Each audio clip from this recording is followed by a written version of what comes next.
Welcome, welcome. You're here at God of Fiction. Today we present to you, what if Harry's inheritance test proved he owned Hogwarts and he fired Dumbledore on day one? Like and subscribe if you want more awesome stories. Sit back, relax, and enjoy. Chapter 1, The Test. The letter arrived on a Tuesday. Harry Potter was 11 years old, living in the cupboard under the stairs at number 4, Privet Drive, and he had never received a letter in his life. So when the first one slid through the mail slot and landed on the doormat with his name written in green ink, Mr. H. Potter, the cupboard under the stairs, he felt something shift in his chest. Not excitement, exactly. More like recognition. Like some part of him had been waiting. Uncle Vernon burned it. More came. Dozens. Then hundreds. Uncle Vernon nailed the mail slot shut, boarded the windows, drove the family to a rock in the middle of the sea, and sat in the dark with a shotgun as if geography could stop parchment. Harry spent that night watching the storm outside and thinking that whoever was sending these letters was either very determined or very dramatic, and he wasn't sure which possibility he preferred. Then Hagrid came through the door, and Harry's life ended and began again in the same breath. He learned, in the span of one extraordinary evening, that he was a wizard, that his parents hadn't died in a car crash, that the scar on his forehead was famous, and that there was an entire world hidden inside the one he'd always known. Hagrid told him all of this with the cheerful confidence of someone delivering wonderful news, which it largely was, and Harry absorbed it all with the quiet, methodical attention of a boy who had learned very early that the adults around him lied constantly and that his own observations were the only thing he could fully trust. He didn't say much. He never did, when something important was happening. He just watched, and listened, and filed everything away. The train to London was loud with Dudley's complaints, which Harry ignored. He sat in the back of the car with his letter open on his knee, reading it for the 4th time, and by the time they reached King's Cross he had memorized the supply list and was already calculating which textbooks he most wanted to read first. Hagrid met him at the entrance to the Leaky Cauldron the next morning, because Uncle Vernon had refused to take him any further than the station, which Harry had expected. He followed the enormous man through the pub, through the brick wall, and into Diagon Alley, and felt, for the first time in his memory, like he had stepped into somewhere that made sense. The magic made sense. The noise and color and impossible architecture of the alley made sense in a way that Privet Drive never had. Harry walked through it with his hands in his pockets and his eyes moving over everything, cataloguing, and when Hagrid steered him toward the white marble building at the end of the street, he felt that same shifting sensation in his chest again. Gringotts, Hagrid said proudly. Safest place in the world for your gold. Apart from Hogwarts. The goblins at the door looked at Harry with flat, evaluating eyes. Harry looked back. He'd learned not to be the first one to look away.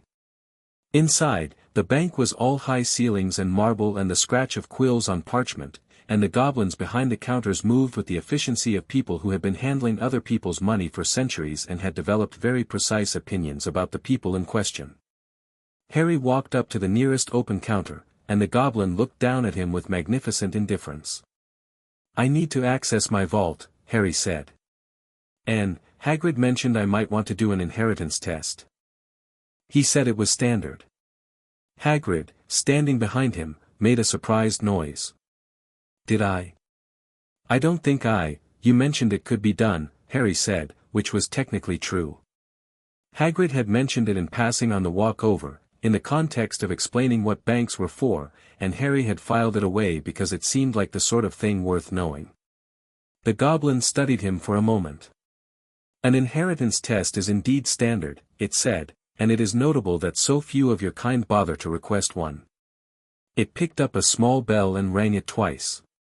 Follow Griphook. Hagrid went with them, down the dizzying cart ride into the vaults, through the cool dark of the tunnels, past the dragon. Harry noticed the dragon, stored the information, and into the vault chamber where his inheritance test would be conducted. It was a different room than the one that held his vault. Smaller, more formal, with a stone table in the center and a goblin waiting behind it who was older and more decorated than any of the others Harry had seen. Ragnarok, Hagrid murmured, with sudden unease. He's one of their senior account managers. Harry, I don't think we need to, it's fine, Harry said. Hello. Ragnock studied him with the same flat evaluation as the door goblins, but there was something else in it. Something alert. Harry James Potter, he said. It wasn't a question. You have requested an inheritance test. Yes. This is not typically performed until a wizard reaches their majority. And yet it can be performed now, if the heir requests it. A pause. It can. Then I'd like to request it. Another pause, longer. Ragnock exchanged a look with Griphook that Harry couldn't read, and then opened a drawer in the stone table and produced a shallow basin, a small golden knife, and a piece of parchment that seemed older than most of the buildings Harry had ever been inside. It was the color of very old cream, and the edges were soft with age, and when Ragnock laid it on the table it seemed to settle with a kind of permanence, like it had been waiting here for a long time. A drop of blood, Ragnock said, on the center of the parchment. The results will manifest immediately. Harry picked up the golden knife. It was lighter than he expected. He pressed the tip to his left index finger, let one dark drop of blood fall onto the ancient parchment, and watched. The blood hit the surface and spread, not like blood normally spread, soaking and blotting, but deliberately, branching outward in thin lines like the roots of something growing. Harry watched it move with genuine fascination. The lines spread and spread, forming a branching structure, and then words began appearing in the spaces between the roots, ink rising through the parchment as if from very deep water, and Harry leaned forward to read them. He read for a long time. The room was very quiet. Hagrid made a sound that was somewhere between a gulp and a gasp, and then didn't make any sound at all. Ragnock watched Harry read with an expression that contained several very carefully managed things. Harry straightened up. He read the parchment once more, just to be sure, and then he looked at Ragnock. The Potter family owns Hogwarts. The Potter family, Ragnock said, with precise care, is the founding family of Hogwarts School of Witchcraft and Wizardry.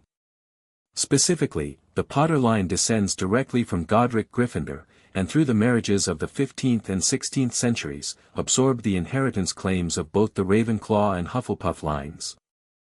The Slytherin line made no such marriage, and its claim was forfeit upon the death of the last legitimate Slytherin heir in 1492. He paused. As the last living heir of all three founding families, and by default, by forfeit, inheritor of the Slytherin claim as well, through a legal precedent established in the Wisengamot Charter of 1603, you are the sole owner of Hogwarts School of Witchcraft and Wizardry, its grounds, its magical infrastructure, and its institutional authority. Harry was quiet for a moment. What does institutional authority mean? It means, Ragnock said, that you have the right to appoint and dismiss all staff. To alter the curriculum. To revise the school's governing charter. To override the Board of Governors in any matter pertaining to the school's operation, as the board exists only in an advisory capacity, established by contract with the founding families, a contract which, as the sole surviving heir of all founding families, you may revise or dissolve at will. Ragnock folded his hands on the table. In short, Mr. Potter, Hogwarts belongs to you. It has always belonged to your family. This has simply never been, openly acknowledged. Why not? The silence that followed was the most interesting silence Harry had ever sat in. That, Ragnock said carefully, is a question I would encourage you to ask the current headmaster. Behind Harry, Hagrid had gone the color of old chalk. Harry looked at the parchment again. His blood had finished spreading. The roots of his family tree covered the entire page, dense and complex, reaching back through centuries, Potters and Peverils and Gryffindors, names he recognized and dozens he didn't, all leading to this room, to this table, to one drop of his blood on a 1,000-year-old page. He thought about the cupboard under the stairs.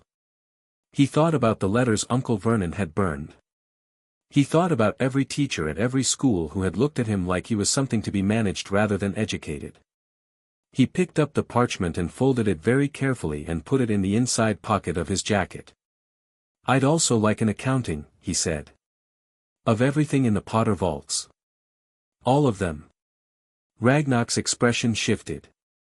It was the first genuinely warm thing Harry had seen on a goblin's face. It looked like respect. Of course, Mr. Potter. We will have a full accounting prepared. There are 7 vaults in total. The main vault you are aware of. The others have been. He paused. Inactive. For how long? Some of them since 1981. Harry nodded. I'll want to review everything. All of it. Today if we have time, and if not, I'll come back before school starts. We will make time, Ragnar said. Hagrid spent the rest of the visit sitting in a chair by the wall, looking like a man who had just watched a small child rearrange the entire furniture of the world and couldn't decide whether to be proud or terrified. They didn't have time to review everything that day. Harry spent 4 hours at Gringotts, which was 4 hours more than Hagrid had planned for, and by the time they emerged into the afternoon light of Diagon Alley, Hagrid was anxious and Harry was very calm and very quiet in a way that Hagrid found more unnerving than shouting would have been. Harry, Hagrid started, as they walked toward Madame Malkin's, about what the goblin said. It's fine, Hagrid. It's just that Dumbledore, he's a great man, Harry. A great man. And the schools always run, I know. Harry looked at him. I'm not angry. You're not. No. Harry looked back at the alley, at the witches and wizards moving through it with their shopping and their children and their ordinary Tuesday afternoon errands, none of them knowing what was sitting in the pocket of his jacket. I'm just thinking. He was, in fact, doing a great deal of thinking. The kind of thinking that didn't look like anything from the outside but was reorganizing everything inside. He thought about it while Madame Malkin pinned his robes.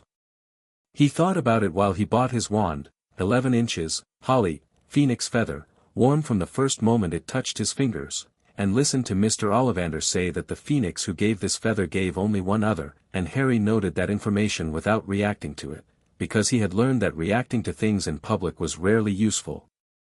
He thought about it over ice cream with Hagrid, who ate 4 sundaes with increasing anxiety, as if sugar could fill the anxious silence between them. He thought about it on the train home, and at number 4, where he spent the remaining weeks of summer reading every textbook cover to cover and writing lists of questions in a small notebook that he kept hidden under a loose floorboard.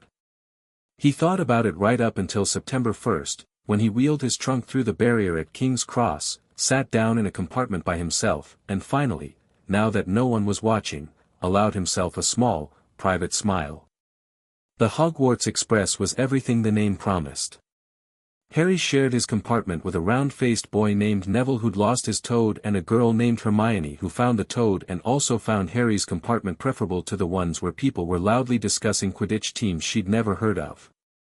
She introduced herself with the efficient energy of someone used to needing to prove herself quickly, told Harry she'd read all the textbooks twice, and then stopped and actually looked at him, the way very few people did, and said, "You've read them too, haven't you?" It wasn't a question. Harry liked that. Most of them, he said. I'm still working through advanced magical theory. The chapter on ward mechanics is more interesting than I expected. Hermione sat down with the purposeful satisfaction of someone who had just found exactly what she was looking for. Ward mechanics is fascinating. Did you get to the section on castle wards? Apparently ancient wards can actually develop a kind of sentience, Harry finished. Yes. She stared at him. Then she smiled, and it changed her whole face. I think we're going to be friends, she announced, with the same decisive certainty she'd used to introduce herself, and Harry thought she was probably right. Neville, who had been sitting quietly with his toad Trevor recovered and clutched to his chest, looked between them with the expression of someone watching 2 people speak a language he understood individually but couldn't quite follow when they used it at speed. A red-haired boy named Ron Weasley arrived later, invited himself in, offered Harry a chocolate frog, and immediately launched into a spirited explanation of why the Chudley Cannons were objectively the most interesting team in the league despite their record, which was demonstrably bad, And Harry listened with genuine interest because Ron talked about Quidditch the way other people talked about something they loved rather than something they'd been told to love, which was rarer than it should have been.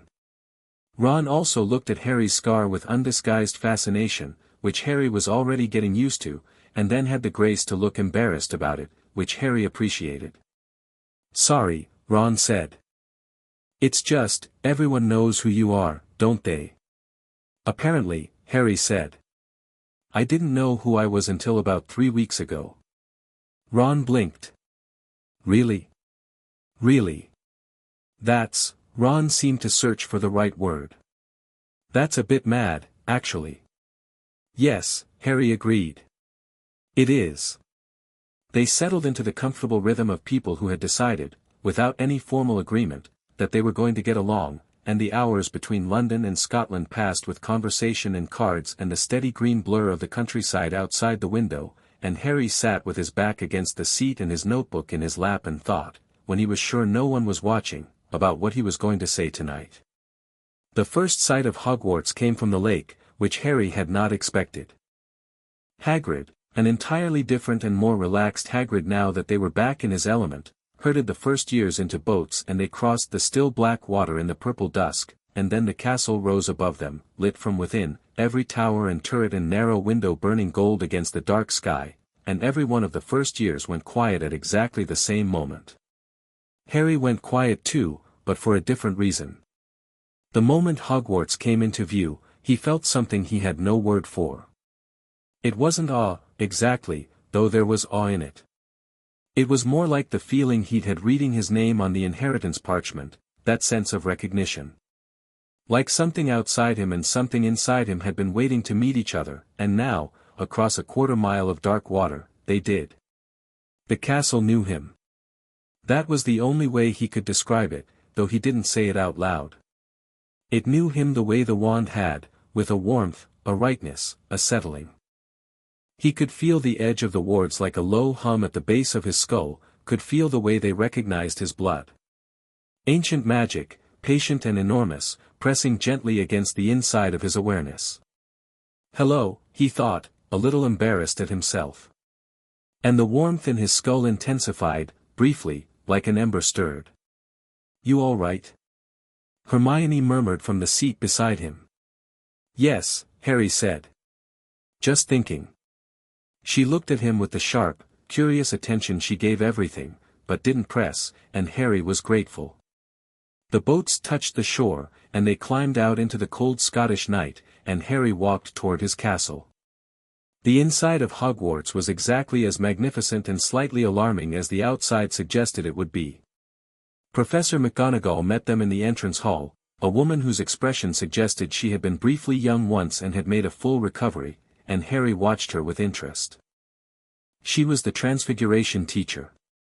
Her name appeared repeatedly in his textbooks. She was, by all accounts, exceptional, and she carried herself with the certainty of someone who knew it. She gave them the standard speech about the 4 houses and the importance of good behavior, and Harry listened politely and wondered if she knew. The great hall was extraordinary. Harry registered the 4 long tables, the high table at the far end, the ceiling charmed to show a cloud-scattered night sky, and then, with the precise, unhurried attention he gave to everything important, he registered the man at the center of the high table. Albus Dumbledore was tall and old and bearded, with half-moon spectacles and a purple robe embroidered with small moons, and he sat at the center of the high table the way people sat when they had occupied a space for so long they'd forgotten it was possible to be asked to leave. He had the comfortable authority of someone who had never genuinely been questioned, and Harry looked at him for a long moment and then looked away, because there would be time for that. The Sorting Hat sang its song. Harry was paying attention to the words in a way most 11-year-olds weren't, noting references to the 4 founders, to their wishes for the school, to the nature of the houses, and then Professor McGonagall unrolled her scroll and started calling names. Granger, Hermione.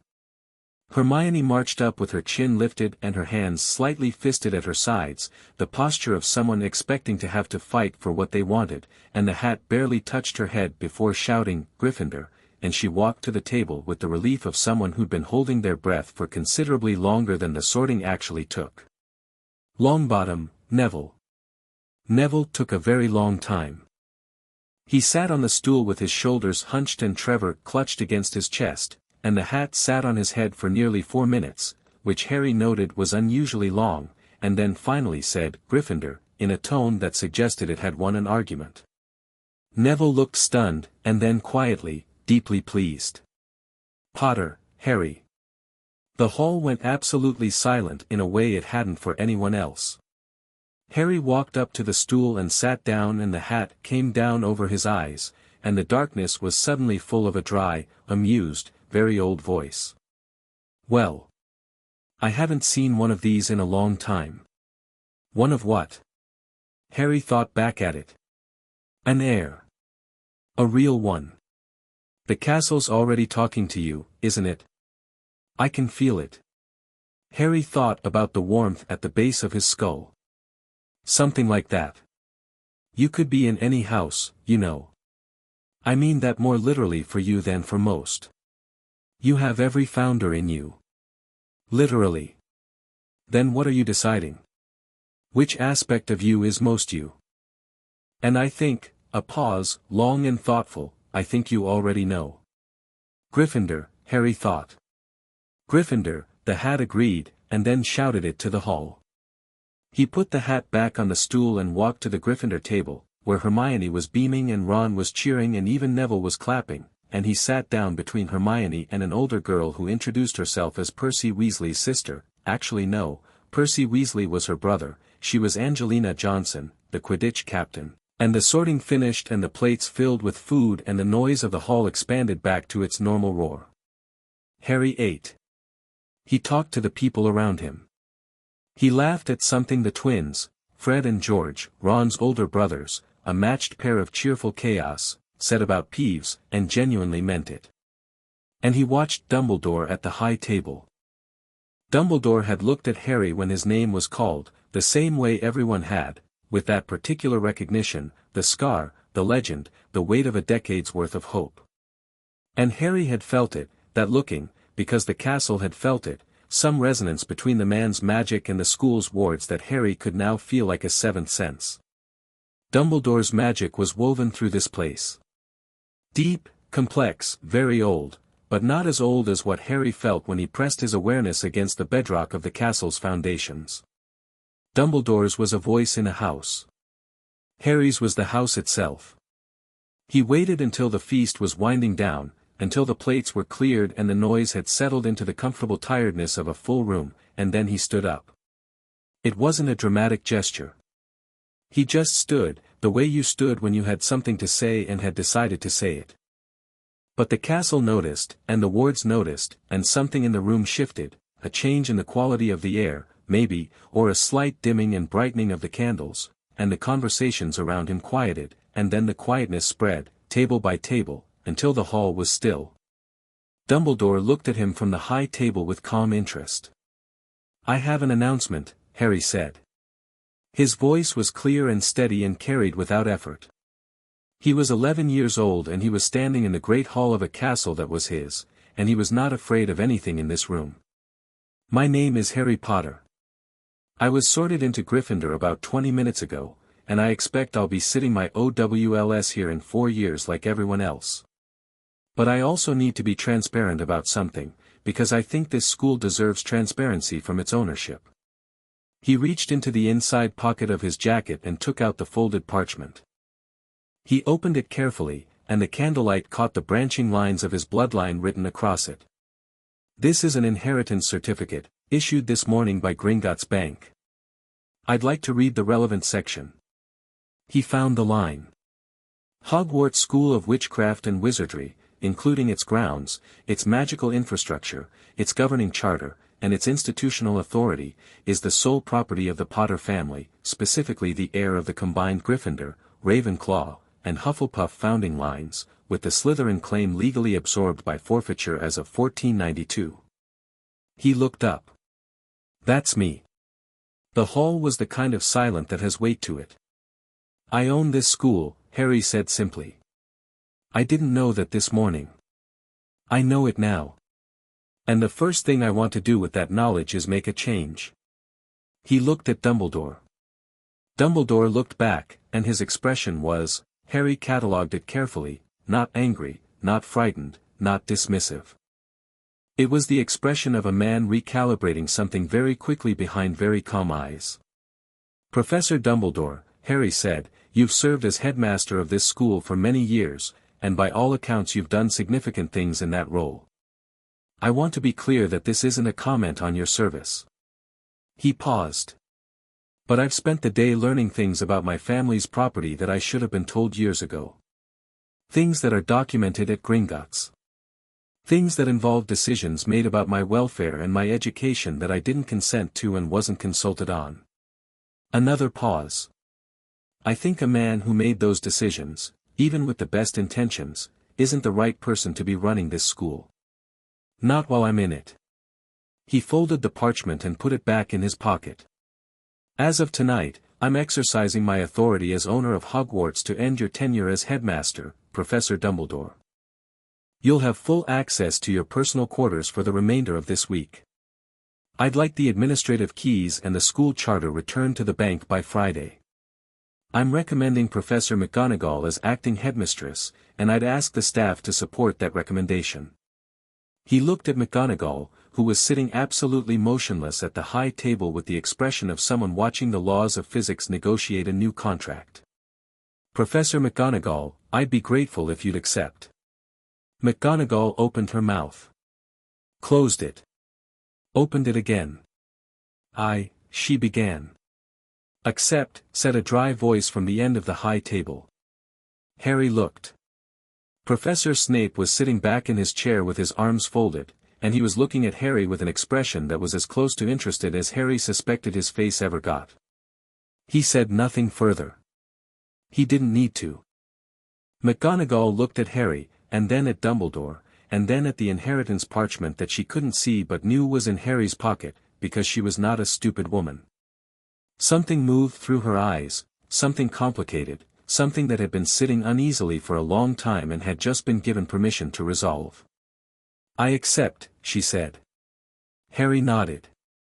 Thank you. I'm sorry for disrupting the welcome feast. Everyone should eat dessert. He sat back down. The hall remained absolutely silent for a very long count of 3. And then it exploded. The noise was enormous and immediate, hundreds of voices, all of them shocked, all of them asking different things at the same time, and Harry let it wash over him and quietly served himself treacle tart while Hermione grabbed his arms so hard she left marks. Harry, she hissed, you literally just, the headmaster, yes. You fired Dumbledore.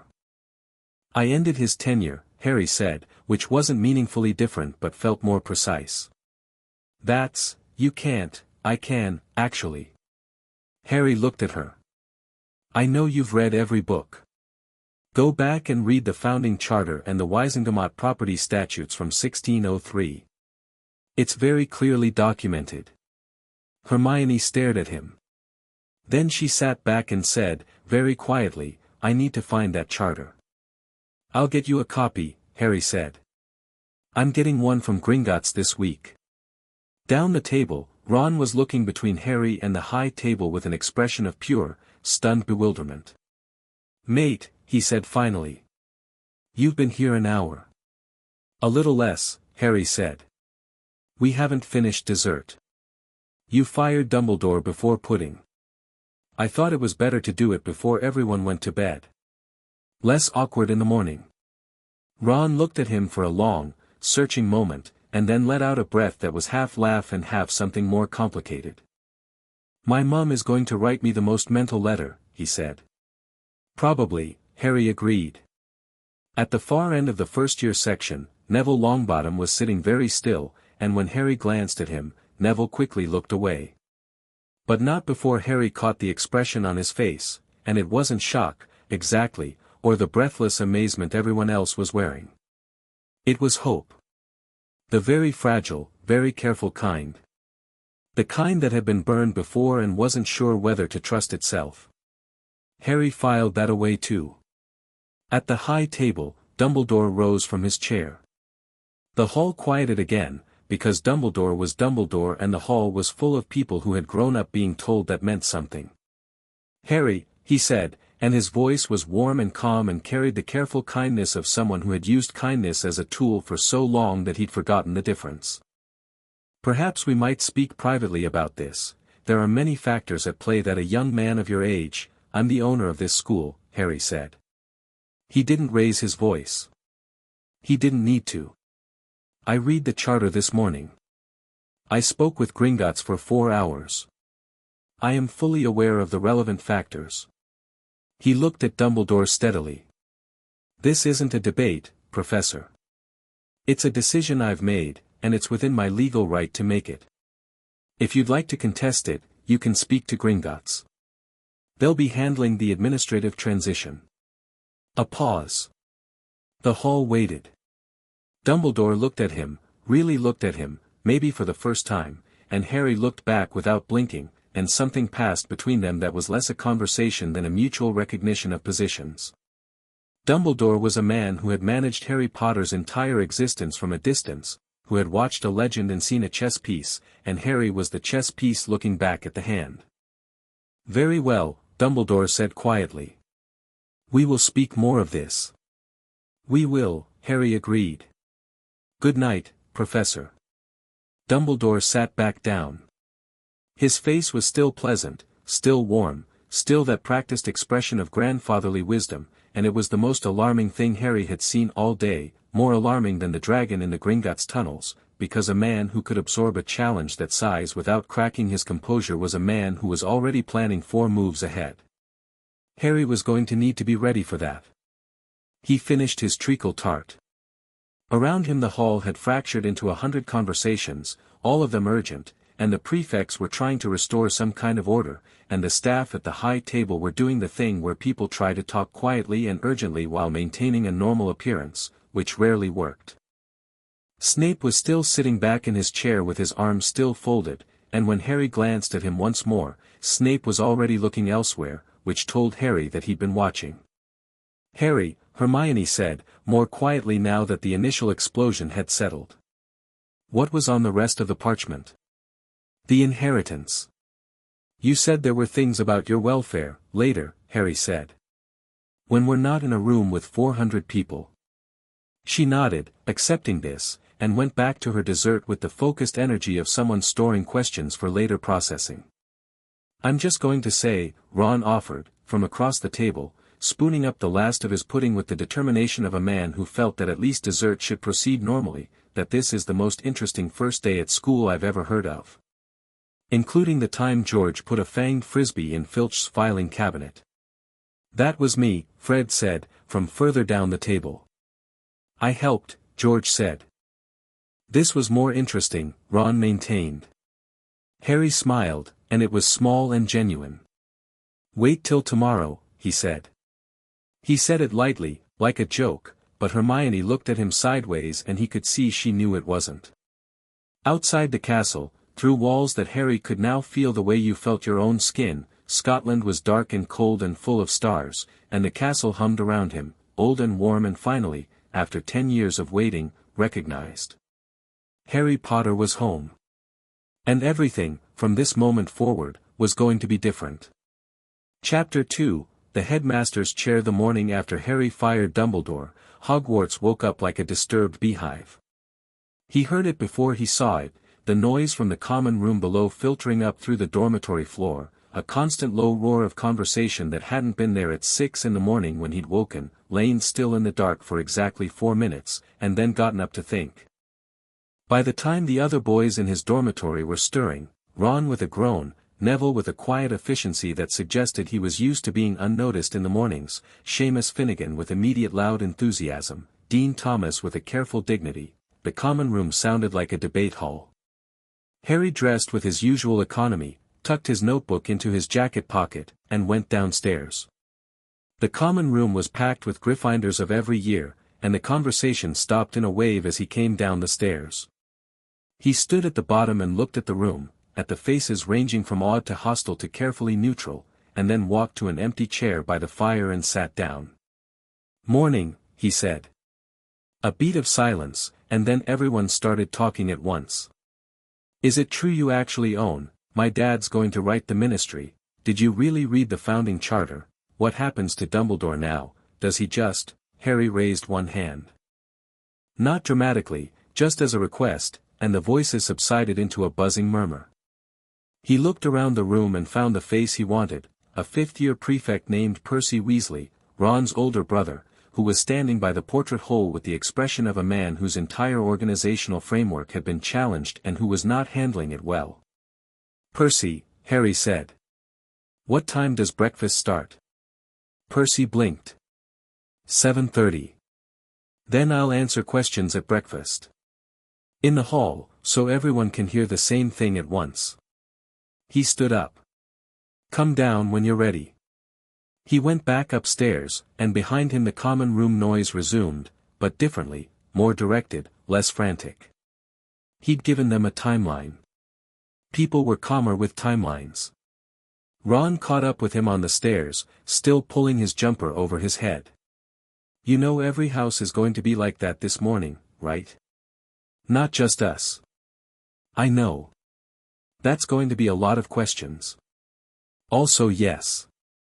Ron yanked his jumper into place and studied Harry with the direct, uncomplicated appraisal that Harry was already learning was just how Ron looked at things. Are you nervous? No, Harry said, which was true. He was many things this morning, alert, focused, running through several chains of thought simultaneously, but nervous wasn't one of them. Are you? Ron considered. A bit, yeah. On your behalf. My mum's letter is going to arrive today and it's going to be, he made a gesture suggesting something volcanic. What do you think it'll say? Probably that Dumbledore is a great man and you ought to respect your elders and also some very detailed concerns about your upbringing expressed in a way that somehow makes them seem like your fault. He paused. She really does like Dumbledore. I don't dislike him, Harry said. I just don't think he should be headmaster. There's a difference. There's always a difference. Ron was quiet for a moment as they walked down the corridor toward the Great Hall. Did you plan this? Before you got here? Harry thought about whether to answer honestly, and decided he liked Ron enough to. I planned that I'd do it if the inheritance test said what I thought it might. I didn't know for certain until yesterday morning. But you thought it might. I thought about the letters my uncle burned, and why someone would address them to the cupboard under the stairs, and whether the person who decided that was my appropriate address was the same person who decided where I lived. Harry kept his voice even. And then I thought about who that might be, and whether that person was someone I should trust to run my education. Ron was quiet for longer this time. When he spoke, his voice had lost some of its easy morning lightness. The cupboard under the stairs. That's where you lived? For 10 years, yes. Ron processed this in the way Harry was learning was characteristic of him, not with questions or outrage, but with a kind of still absorption, like water finding its level. Then he said, right, very quietly, and didn't say anything else, but something shifted in the way he was walking next to Harry, closer, and with more purpose, the unconscious body language of someone who had just decided something. Harry noticed, and said nothing, and was grateful. Breakfast was extraordinary. Harry walked into the Great Hall at 7:45 with Ron and Hermione, who had appeared at the top of the girls' staircase with her hair only partially tamed and a copy of Hogwarts, a history tucked under her arm that she had clearly been reading since 5 in the morning, and the room did the same thing it had done last night. The noise stopped and then redoubled, and Harry walked to the Gryffindor table and poured himself orange juice and waited. Dumbledore was not at the high table. Harry registered this without visible reaction, though inwardly he noted it and turned it over. McGonagall was there, seated at the center now, with the slightly stunned expression of someone who'd spent the night becoming a headmistress. She was still Professor McGonagall, still straight-backed and precise, still radiating the authority of someone who had been right about most things for most of her career, but there was something new under it, a weight that hadn't been there last night. The weight of being the person in charge. She caught Harry's eye as he sat down. He gave her a small nod. She returned it, fractionally, and then looked away with the expression of someone deciding to address things in the correct order. Snape was also at the high table, also present, also pointedly looking at his breakfast with the focused attention of a man who wished to indicate that everything around him was beneath his notice. Harry noticed that he was seated one chair closer to the center than he had been last night. Questions, Harry told the first years around him, who were all vibrating with things to say. But quietly, because other people are eating and I don't want to give anyone a headache before lessons even start. Can you really fire professors? Seamus asked immediately. Yes. Any of them? Any of them. I own the school. What about students? Dean asked, in the careful tone of someone making a theoretical inquiry. I can expel students, yes.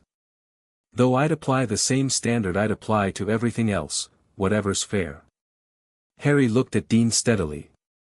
I'm not planning to rule by fear. I'm planning to run the school fairly. There's a difference. What were the things Dumbledore did? Hermione asked, and her voice was quiet enough that it didn't carry. You said last night there were decisions about your welfare. Harry looked at her. Then, because they were surrounded by people, he said, I'll tell you properly later. The short version is that my placement with my relatives was his decision, my lack of knowledge about my family and my property was his decision, and several other things I'm still reviewing. He picked up a piece of toast. None of it was done with the goal of hurting me. I want to be clear about that. It was done with a specific goal in mind that required me to be a certain kind of person, and keeping me isolated and uninformed served that goal. Hermione stared at him. That's a lot to process, Harry agreed. Yes. Ron was eating with focused determination, the way he ate when he was thinking hard. What specific goal? He asked through a mouthful of eggs. I'll tell you when I know more. I've requested a full disclosure from Gringotts on all decisions made using the Potter family accounts between 1981 and now. Harry paused.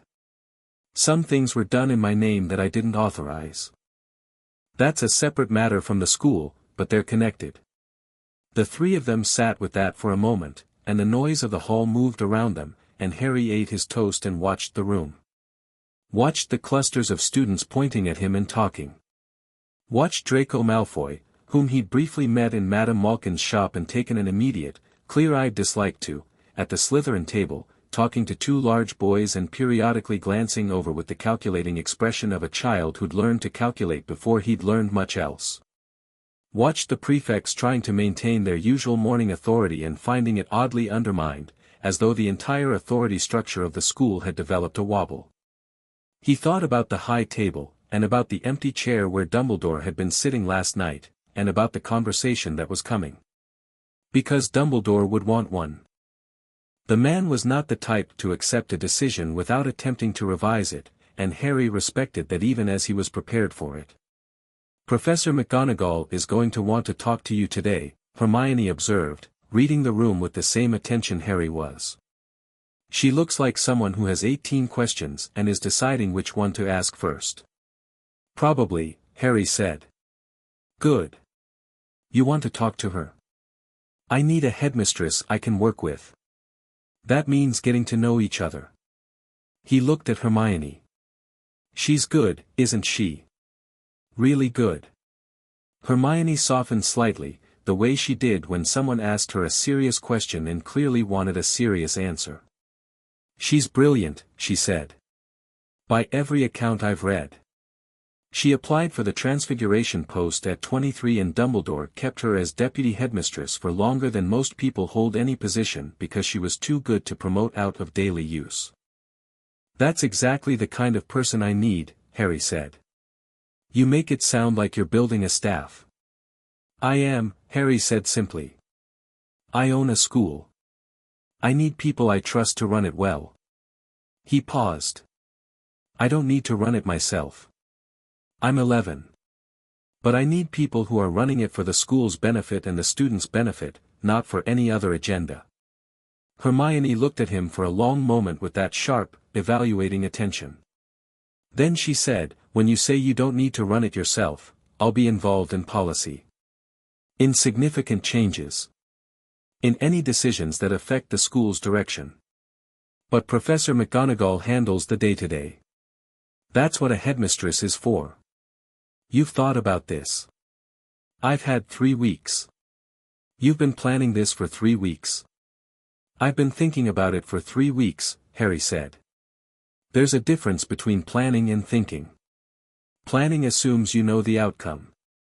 Thinking prepares you for whatever the outcome is. Hermione sat back and looked at him with an expression that was complex enough that Harry took a moment to read it. Not admiration, exactly. Hermione Granger was not the type who admired easily. Something more like recognition, the same thing she'd felt on the train, and under it the quiet satisfaction of someone who had been looking for their intellectual equal for a long time and had finally found something in the right neighborhood. Right, she said. I want to read that founding charter when you get the copy. I know, Harry said. You'll get it first. She smiled at her pumpkin juice. Good. Professor McGonagall found him between breakfast and the first class of the day, in the corridor outside the Transfiguration classroom, and she did it with the decisive efficiency of someone who had decided to handle the most important thing first. Mr. Potter, she said. A word. He followed her into the classroom, which smelled of chalk and old parchment and something faintly metallic that he suspected was lingering magic, and she closed the door and turned to face him with her hands folded in front of her. I want to be clear, she said, without preamble, that I accepted your recommendation last night under the pressure of the moment, and that I intend to be significantly more rigorous about my conditions this morning. Harry leaned against one of the desks. That's fair. I also want to be clear that I have been Professor Dumbledore's colleague for over 20 years, and that I consider him a great wizard and a man of genuine conviction, even if, she paused, and something moved behind her eyes, even if I have not always agreed with every decision he has made. You don't have to choose between respecting him and accepting this position, Harry said. I'm not asking you to decide he was wrong about everything. She looked at him sharply. What are you asking? I'm asking you to run this school for the benefit of the students in it. That's all. Make decisions based on what's good for the people here, not on what serves someone else's plan. He met her eyes. I don't think that's very different from what you would have done anyway. McGonagall was quiet for a moment. There was something working behind her composure that Harry read as a long-held frustration finally being named without apology, and he waited while she decided what to do with it. There are things, she said carefully, that I have been aware of over the years. Decisions made about certain students, about their home circumstances, their access to information, their preparation for what lay ahead, that I raised concerns about. More than once. And you were overruled. And I was managed, she said, and the word had a precise, unhappy edge to it. Albus's way of managing disagreement is to make you feel that your concerns are noted and considered and that you simply lack the broader perspective to appreciate why things must be as they are. She stopped. That is a very frustrating experience. I imagine it is. I am not in the habit, she said, and her voice was crisp and definite, of being managed. No, Harry said. I don't think you are. Another silence. Shorter this time. Your claim is legitimate, she said. I verified the founding charter reference this morning. The 1603 statute is as clear as you described, and the Gringotts documentation would be unimpeachable in the Wisengamot. She paused. Albus knows this. He knew it last night. Which is why he didn't contest it publicly. He'll contest it privately. Without question. She looked at him with the specific directness of a teacher who was deciding to treat a student like an adult. He will attempt to negotiate a return. He will use his relationships with the Board of Governors, with ministry officials, and with people who care for him genuinely and will advocate on his behalf. He will do this patiently and systematically and with complete sincerity, because he believes with his whole heart that his presence here is necessary. Do you think it is? McGonagall considered the question with the seriousness it deserved. I think Albus Dumbledore is one of the finest magical minds of this century. I also think that the headship of this school requires someone whose primary commitment is to this school. Not to a broader strategy. Not to a war that may or may not be coming. She paused. I think I can make that commitment. I think you can too, Harry said. Which is why I recommended you. She looked at him for a long moment, this woman who had been teaching for decades, evaluating hundreds of students, reading character with the precision of someone who had made it a professional discipline, and what she settled on was neither warmth nor its absence, but something more durable than both. We will have a weekly meeting, she said. You will inform me of any changes you intend to make to school policy before you announce them publicly. I will inform you of any significant administrative decisions before they are implemented. Is that acceptable? Completely, Harry said. I will also, she said, with the slight stiffening of someone making a declaration of personal principle, maintain my role as your transfiguration teacher without modification. You will receive no preferential treatment in my classroom. If your homework is inadequate, I will tell you so. Harry smiled, small and genuine. I'd be disappointed if you didn't. Something fractional shifted in McGonagall's expression, not quite a smile, but the precursor to one, the ghost of it at the corner of her mouth. Very well, Mr. Potter. She unfolded her hands.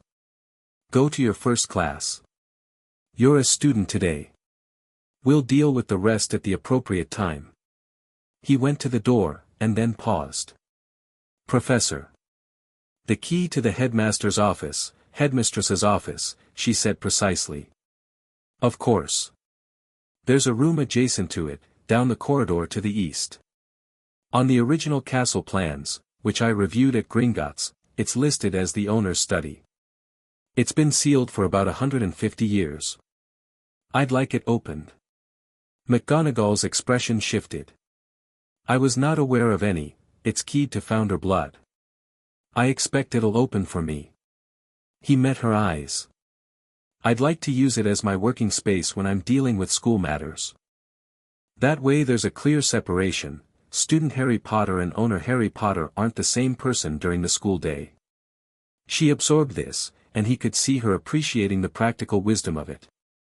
I'll have the castle map retrieved from the records room, she said. I'll meet you there this evening. After supper. Thank you, Harry said. He meant it. The rest of the morning was, by comparison, entirely normal. Transfiguration was precisely as excellent as the textbook had suggested it would be.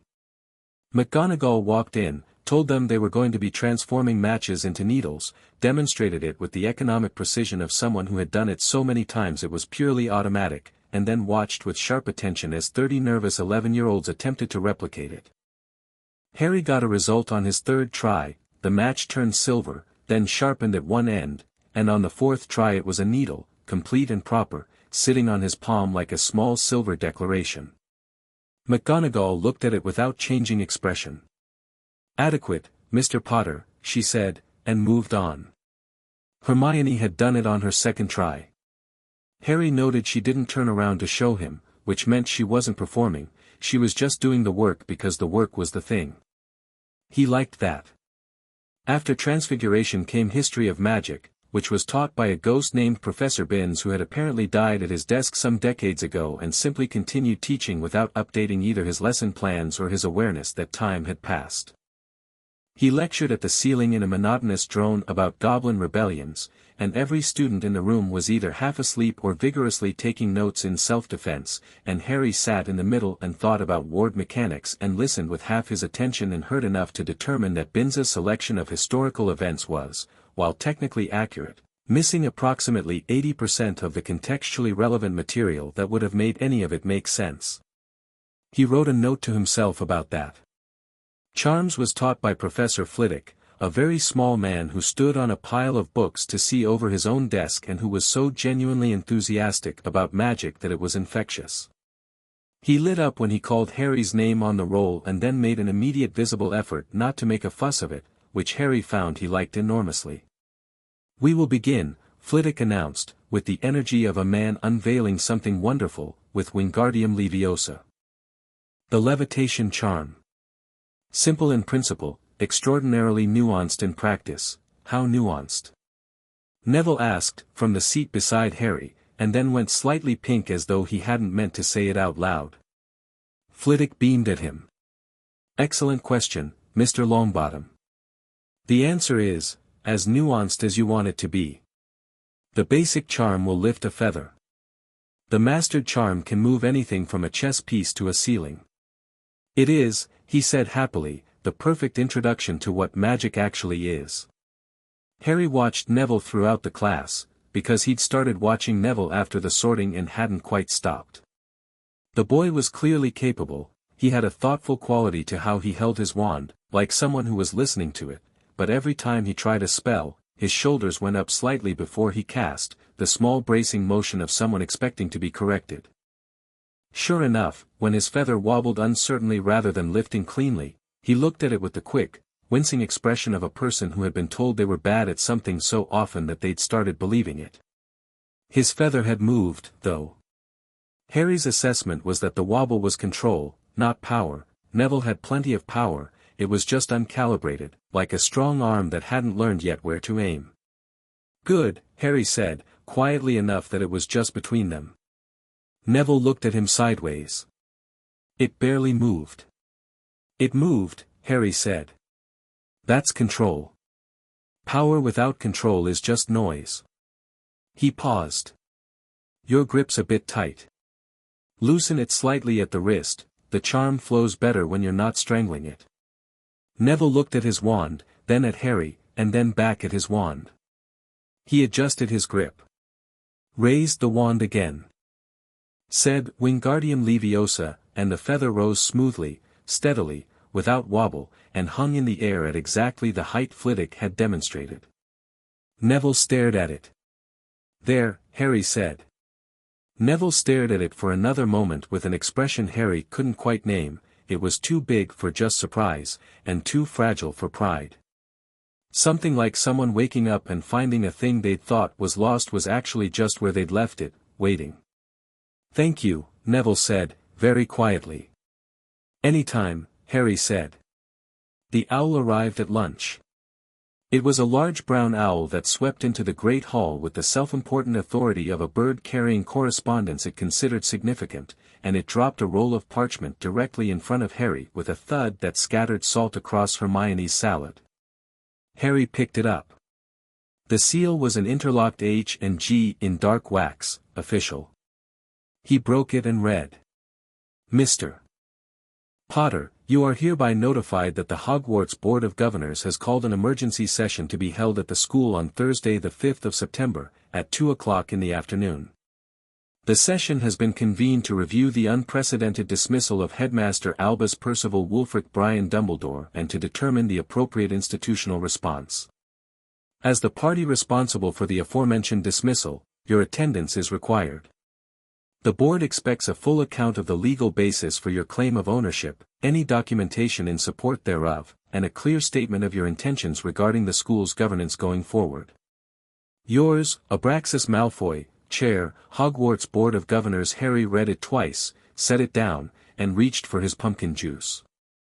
What is it? Hermione asked. Board of Governors meeting on Thursday. They want to review my decision. He passed her the letter. She read it quickly, her eyes moving with practiced speed. Abraxas Malfoy, she said. Draco Malfoy's grandfather. Yes.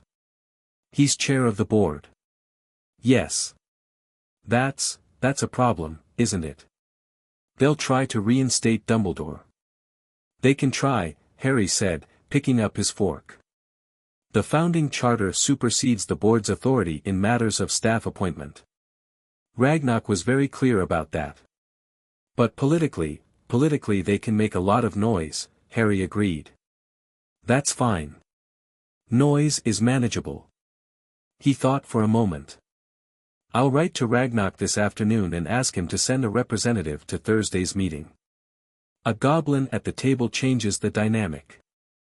Hermione looked at him over the letter. You're very calm about this. Would being upset help? She considered this. No. Then I'm calm. She folded the letter and gave it back. I'd like to come on Thursday. You're a student. They might not want me there, Hermione said, with precise emphasis. But if you own the school, you can have any student you want in any meeting in your own building. Harry looked at her. Then at Ron, who was eating soup with the focused attention of a man listening carefully while pretending not to. You both can come, Harry said. If you want. Ron looked up. Course, he said, as if it hadn't been a question. The owner's study was at the end of a corridor Harry had already half identified on the castle map, a stone passage on the 4th floor, east wing, that the castle's current occupant seemed to treat as a dead end. There was a door at the far end that appeared, to any casual glance, to be a section of wall, seamlessly integrated into the stone. Harry walked to it that evening with McGonagall beside him, a lantern in her hand that cast warm unsteady light across the ancient stone. He could feel the ward on the door the way he felt all the castle's wards now, as a note in a chord, part of the ambient hum. This one was different from the others, though. Older. Tighter. It resonated against something in his blood and he stopped in front of the false wall and pressed his palm flat against the stone.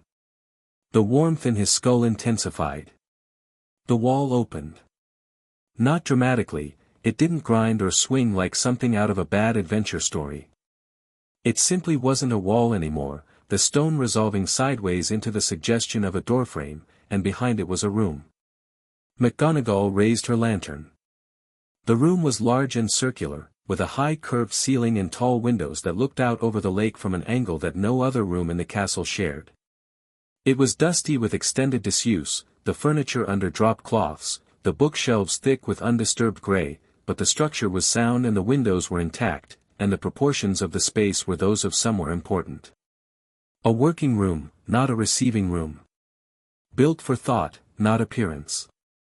In the center of the far wall, between two tall bookcases, was a portrait.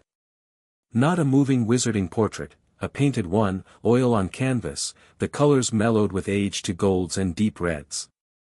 It showed a man with red hair and broad shoulders and a face that Harry had never seen in a mirror but recognized anyway, the particular set of the jaw, the directness of the eyes. Godric Gryffindor looked back at him from 800 years ago and seemed to be waiting for something. Extraordinary, McGonagall said softly. Harry studied the portrait for a long moment. The resemblance was close enough to be unsettling, close enough that he could see it himself, which he usually couldn't with his own features. He looked at his ancestor's painted face and thought that whoever this man had been, he had built something that was still standing a millennium later, which was more than most people managed. I'll need the drop cloths taken off the furniture, Harry said. And the windows cleaned. Otherwise I think the room is fine. McGonagall moved around the space, lifting corners of the cloths to assess what was underneath. The desk is Gryffindor era, she said, her voice slightly awed despite herself. Harry, this furniture may be genuinely irreplaceable. Then we'll treat it carefully, Harry said. I just want to use it. She looked at him. You're going to do your homework in an 800-year-old room. I'm going to do school business in it too, Harry said. But yes. He paused. I'm 11, Professor. Some of this is going to look very serious from the outside and some of it is going to be an 11-year-old doing his charms homework at an ancient desk. McGonagall's not-quite smile reappeared. I'll have a house elf see to the cleaning tonight, she said. It will be ready by morning. She turned to go, and then paused at the door, hand resting on the stone of the frame. The board meeting on Thursday, she said. I'd like to be present. Of course, Harry said. I was going to ask you. Abraxas Malfoy is a political animal of the most practiced kind, she said. He will attempt to use your age, your inexperience, and the unusual nature of your circumstances to make the legal argument feel unstable. He'll do it pleasantly, and with apparent reasonableness, and the argument underneath it will be that a boy of 11 cannot be trusted with this. I know, Harry said. Do you know what you'll say to that? Harry looked back at the Gryffindor portrait. I'll say that it's not about trusting me with it, he said. It's about the law. The law says I own it. The question of whether I'm trustworthy doesn't enter into a property claim, and trying to make it relevant is an interesting technique but not a legal one. He looked at McGonagall. And then I'll let Ragnarok explain it, because a goblin explaining property law is significantly more persuasive than an 11-year-old. McGonagall was quiet for a moment. You're quite something, Mr. Potter, she said, and her tone was not effusive but it was meant, and Harry understood that from her that was more than most people got. I've had a lot of time to think, he said. Wednesday passed in a blur of first lessons and first impressions, potions with Snape in the dungeons, which Harry had been anticipating with carefully managed interest. Snape walked into the dungeon classroom with the sweeping authority of someone who considered the room an extension of himself, and the class went quiet the way classes went quiet for McGonagall, not from warmth but from the automatic response to concentrated competence.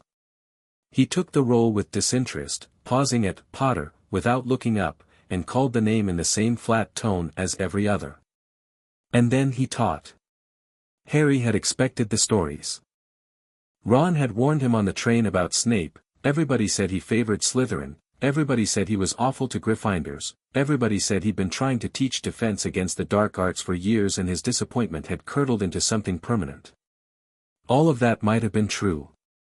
But Harry had also read magical drafts and potions cover to cover twice, and he recognized within the first 5 minutes of Snape's lecture that he was in the presence of someone who genuinely, deeply understood this subject at a level that most teachers didn't reach. The way Snape talked about potions, the precision of it, the care for the chemistry underneath the magic, the way he moved around the room and corrected with the irritated impatience of someone who knew exactly how things should be done and couldn't understand why no one was doing them, it reminded Harry of the way he'd felt about the ward mechanics chapter. This was a person for whom the subject was a living thing, not a curriculum. Snape did not ask Harry any of the rapid-fire questions he used to embarrass other students. He asked Neville one, which Neville fumbled, and Harry watched Snape's expression and thought, he knows Neville can do this and he's doing this on purpose, and he couldn't fully decide whether that was cruelty or a specific kind of testing. After class, as the students were filing out, Snape said, Potter, in the particular tone of someone who had something to say and had decided to say it now. Harry waited. The classroom emptied around them, and then it was just the two of them in the dungeon, the low light and the smell of preserved ingredients and the distant sound of students moving in the corridor outside. Snape looked at him for a moment with that expression Harry had catalogued on the first night, not warmth, not hostility, but something alert and measuring. You'll want to know your potions master's position on the current administrative situation, he said. I wasn't going to ask, Harry said. Snape's eyes narrowed fractionally. Why not? Because your position is evident from your behavior. You've moved one seat toward the center at the high table. You addressed Professor McGonagall as headmistress this morning. You told her to accept the position last night before she decided. Harry met his eyes. You're not opposed to the change. A pause. Snape's expression didn't shift, but something in the quality of his stillness changed. Perceptive, he said, and the word was so stripped of effect that it was impossible to tell whether it was a compliment or a diagnosis. I also know you applied for the defense position, Harry said. Every year. That is commonly known, yes. I haven't made any decisions about staffing changes beyond Professor Dumbledore. But I intend to. Harry looked at him steadily. If you want to be considered for defense when the position opens, I'd want to see a proposal. What you'd teach, how you'd approach it, what you think students are missing. Not because I doubt your capability is obvious. Because I want to understand your thinking. Snape studied him with the focused attention of someone recalibrating. You would consider it? I consider everything, Harry said. I just want documentation. He paused. And Professor Snape, however you feel about my father, I'd ask you not to take it out on the students in your class. Neville Longbottom knows the answer to every question you asked him today. He just can't access it when he's afraid of being wrong. The silence that followed was long and very particular. "You are very like your mother," Snape said finally, and his voice was so carefully neutral it was almost audible, the effort of it. He turned away before Harry could respond, moving to his desk in the clear posture of a conversation that was over. Harry left the dungeon and climbed back up into the warmth of the castle, which hummed around him like something pleased, and thought about everything he'd just seen on Snape's face in the moment before he turned away. There was a lot there. A long, complicated history and a great deal of something unresolved. Harry didn't yet know the shape of it, but he knew it mattered, and he filed it carefully. Thursday afternoon, the Board of Governors arrived. They came through the front gates at 1:30, 5 governors in formal robes, led by Abraxas Malfoy, who was silver-haired and long-limbed and moved with the unhurried ease of someone who had never once questioned whether he belonged in a room. He had Lucius Malfoy's face but older, the same bones, the same particular elegance, and he walked into the entrance hall and looked up at the castle around him with the proprietary appreciation of a man who considered everything an extension of his influence. He found Harry standing at the top of the steps, and his expression shifted to the practiced warmth of someone encountering something unexpected and choosing to treat it as entertaining. "Mr. Potter," he said. "What a remarkable young man you've become." "Thank you," Harry said pleasantly. "Welcome to Hogwarts. The meeting room is on the 2nd floor. Professor McGonagall's office is just being reorganized from the previous tenancy, so we'll be using the conference chamber." He turned and led the way up the stairs without waiting to see if they followed. They followed. Ragnarok was already in the conference chamber when they arrived, seated at one end of the long oak table with a leather portfolio in front of him and the impassive expression of someone who had attended 1,000 of these meetings and expected this one to be no different from the rest. McGonagall sat to Harry's right. Hermione and Ron sat in chairs against the wall, not at the table, because Harry had considered the politics of that and decided it was the wrong battle, but visibly present, visibly paying attention, visibly there. Abraxas Malfoy sat down, took in the room, and smiled at Ragnarok with the controlled warmth of an aristocrat acknowledging a necessary inconvenience. "Chief Ragnarok. I wasn't aware Gringotts had been invited." "They were," Harry said. "I invited them. This meeting involves a property matter and I wanted the relevant authority present." "Indeed." Abraxas settled back and folded his hands. "Well. Let's be direct, Mr. Potter. The board has a mandate to oversee the governance of Hogwarts. That mandate is not invalidated by a private property claim, however legitimate. Your mandate," Ragnarok said, with the flat precision of someone reading from text, "is established by a contract with the founding families, dated 1687, which is explicit that board authority is advisory in nature and superseded by founder family decisions on all matters of staff and curriculum." He opened the portfolio. "I have the original contract here, and 17 precedents from the Wisengamot archives. I am happy to go through them." Abraxas looked at the portfolio and maintained his pleasant expression with visible effort. "No one is disputing the legal position, Ragnarok." "Then we're having a very short meeting," Harry said. Abraxas looked at him. The pleasantness was still there but something had sharpened underneath it, the look of a man taking a genuine second measure of something he'd underestimated. "What I am suggesting, Mr. Potter, is that the legal position is one thing and the practical reality is another. Albus Dumbledore has led this school for decades. His relationships, his knowledge, his influence, are interwoven with its functioning in ways that cannot simply be replaced overnight." Harry finished. "No. I'm not trying to replace him overnight. Professor McGonagall is acting headmistress because she knows this school and she's qualified and she has the faculty's confidence." He looked around the table. "I'm not dismantling anything. I'm changing who is in charge. That's a legal action in my rights as owner, it's supported by the founding charter and the Wisengamot statute, and Gringotts has the documentation." He paused. "Is there a specific aspect of the legal argument you'd like to contest?" "A beat." "No," Abraxas said. Is there a specific aspect of Professor McGonagall's appointment you'd like to challenge? Another beat. No. Then I think we've established the position, Harry said. I'd like to talk about the school itself, if the board is willing. There are several curriculum matters I want to raise, and I'd rather do it with the board present than over correspondence. Abraxas Malfoy looked at Harry Potter, 11 years old, black-haired, lightning-scarred, sitting across an oak table in a school he owned, and for a moment his expression was genuinely unreadable. Then something settled behind his eyes. Not acceptance, exactly. The reorganization of a position. A man deciding not which battle to fight but which war. By all means, he said. Let's talk about curriculum. They talked for 2 hours. Harry raised 3 matters: the quality of defense against the dark arts instruction, which had been rotating through a series of inadequate teachers for years, the absence of any formal class on magical law and wizarding society, which he considered an obvious gap, and the condition of the library's restricted section, which he'd learned was not properly catalogued and contained items that had been hidden there rather than legitimately restricted. The board listened.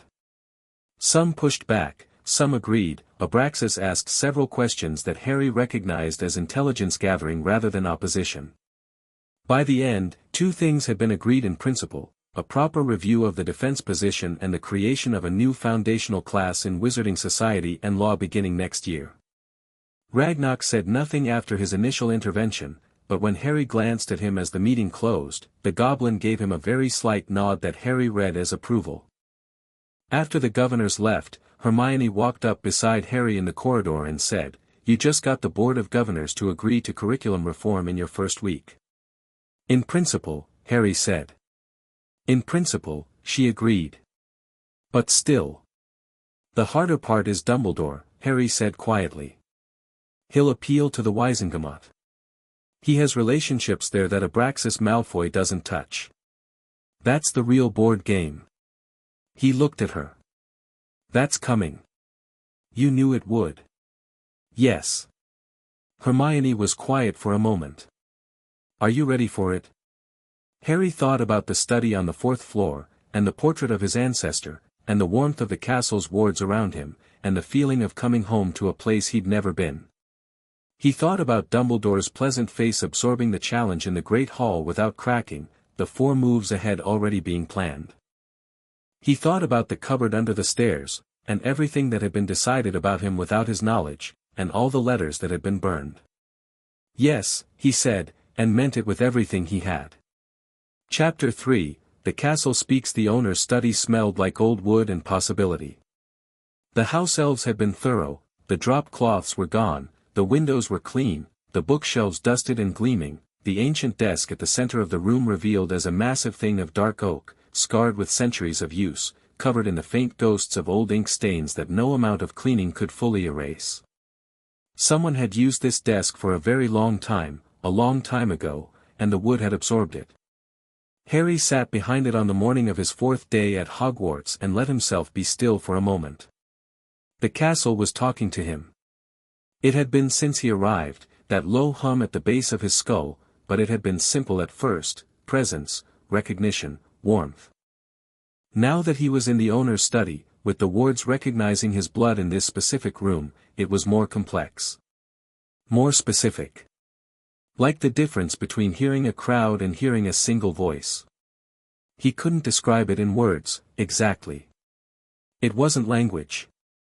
It was more like the way you knew your own house at night, the particular creak of the 3rd stair, the sound the pipes made before the heating came on, the way cold air moved under a specific door. He knew the castle's sounds, its patterns, its health. And the castle, in its old patient way, was telling him things. There was something wrong in the 3rd floor corridor. He'd felt it since Tuesday, a wrongness, a tension in the wards around that particular stretch of the castle, the way a bruise feels wrong before you look at it. He'd noted it and hadn't had time to address it, but sitting in the study with the morning light coming through the east windows and his first proper quiet moment since arriving, he pressed his awareness against it and felt it more clearly. Something was being contained there. Something alive and magical, sealed behind wards that were relatively new, not found-rolled like the rest of the castle's infrastructure, but recent, deliberate, layered with specific intent. He could feel Dumbledore's magic in the construction of it. Careful, powerful work, but work done by someone who'd had to improvise around the existing architecture rather than work with it. Harry opened his notebook and wrote, "Third floor. Sealed ward. Recent. Active containment. What's being contained?"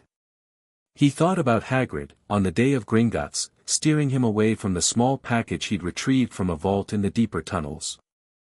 He thought about the fact that Gringotts had experienced a break-in attempt that same day, he'd seen the huddled goblin conversation in the lobby and catalogued it, and the prophet had run a story 2 days later about a failed robbery on a high-security vault that turned out to be empty. Empty, because Hagrid had already moved whatever was in it. To here. To the third floor. Harry wrote, "Ask Hagrid about the package." Indirectly. See what he volunteers. Then he wrote, "Research Philosopher's Stone." Because that was the most obvious answer, and Harry had always found it more useful to check the obvious answer first rather than spend time being clever when straightforward would do. He was halfway through this line of thought when the portrait of Godric Gryffindor, which had been painted and therefore silent all week, did something unexpected. It moved. Harry looked up sharply. The portrait's painted face had shifted, not much, just the small unconscious movements of a living face at rest, the kind of subtle animation that distinguished a magic portrait from an oil painting. The eyes were looking at him. Had been looking at him, Harry realized, for some time. "I thought you were just painted," Harry said. The portrait's mouth moved. No sound came, or rather, the sound came from very far away, thin and distant as a voice through stone, but present. "Always been here," it said. The words were clearer than Harry expected. "Waiting. For the heir. For one worth the waiting." A pause, the quality of it deliberate. "You're younger than I expected." "Most people say that," Harry said. Something shifted in the portrait's expression that might have been amusement. "You're older than you look." "That's different." The voice was stronger now, as though the portrait was remembering how to use it. "The castle tells me you're listening." "It tells me things too," Harry said. "Are you able to tell me what's on the third floor?" "I'm a portrait," Gryffindor said. "I know what the castle knew when I was painted into it. The third floor as it is now, that's not my knowledge. But the wards you're feeling," a pause, "they're built over mine. Someone built new wards over the castle's original protections in that corridor. Is that a problem? The castle doesn't like it. Old magic doesn't enjoy being overwritten any more than an old text enjoys being annotated by someone who doesn't understand what they're reading." The portrait settled, a shifting of painted shoulders. "It will accept it, because you allow it. But it would prefer the original architecture." Harry thought about this. If I reinforced the original wards, would the new ones still function? Gryffindor studied him. "You want to protect whatever's in that corridor without losing the containment?" "I want the castle's wards to be in good repair and I want to know what they're protecting." He met the painted eyes steadily. "This is my castle. Whatever Dumbledore put here, he put it here because it was the safest place. I'm not going to throw that out. But I want to know." "Ask the castle," Gryffindor said simply. "You don't need me for that. You've been listening to it all week. Just listen more. It doesn't give me words. It gives you more than words. You're just trying to translate it into language when you should be letting it be what it is." A pause. "You're your mother's child as much as mine. She was the one who could hear magic that way. Your father had to think his way through everything. She just knew." Harry was very still for a moment. He'd learned almost nothing about his mother. Hagrid had cried when he mentioned her, which told him she'd been beloved but not much else. She could feel wards. She was exceptional, Gryffindor said simply, and there was something in the painted face that was old and private and not for Harry to press. "Now stop talking to a portrait and go listen to your castle." Harry closed his notebook. He pressed his awareness outward, past the study, past the familiar warmth of the owner's wards, into the broader body of the school, and he stopped trying to translate and just felt. It was enormous. It was ancient and complex and warm, the accumulated magic of 1,000 years of learning and living and the specific energy of thousands of young people doing magic badly and then better for the first time in their lives, all of it layered into the stone. He felt the classrooms, the dormitories, the kitchens far below with their cheerful domestic energy, the library with its particular dense silence, the ground stretching out to the forest edge. And the third floor, a bright wrongness. Not dangerous, contained, careful, but like a splinter in the castle's awareness, something foreign, something the stone had not consented to. Below the new wards, he could feel what was there. Large. Alive. Breathing. He opened his notebook and wrote, dog. Three-headed, based on the word pressure. Hagrid. Definitely Hagrid. And under the dog, deeper in the floor, a series of protections, layered enchantments from multiple magical signatures, a collaborative construction, different hands, different strengths. He could feel them like a stack of cards, each one distinct. He counted 7.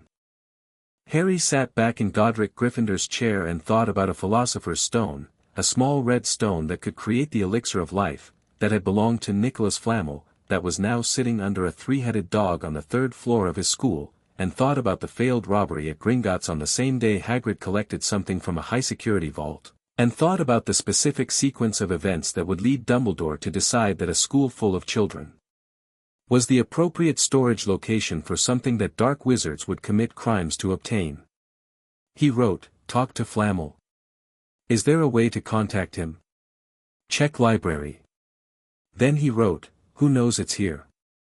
Staff who contributed enchantments, cross-reference magical signatures against faculty. Then, because he was still 11 and he hadn't eaten breakfast yet, he wrote, toast. He found Hermione in the library before classes.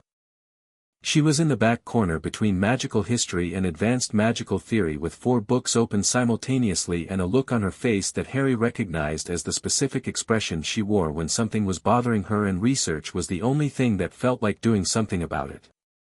He sat down across from her and said quietly, Philosopher's Stone. She looked up immediately. That's what I thought. He stared at her. How long have you, since the Prophet article about the Gringotts break-in?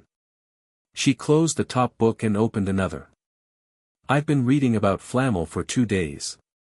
There's very little, he's famously private, but the stone itself is well documented. It's in here.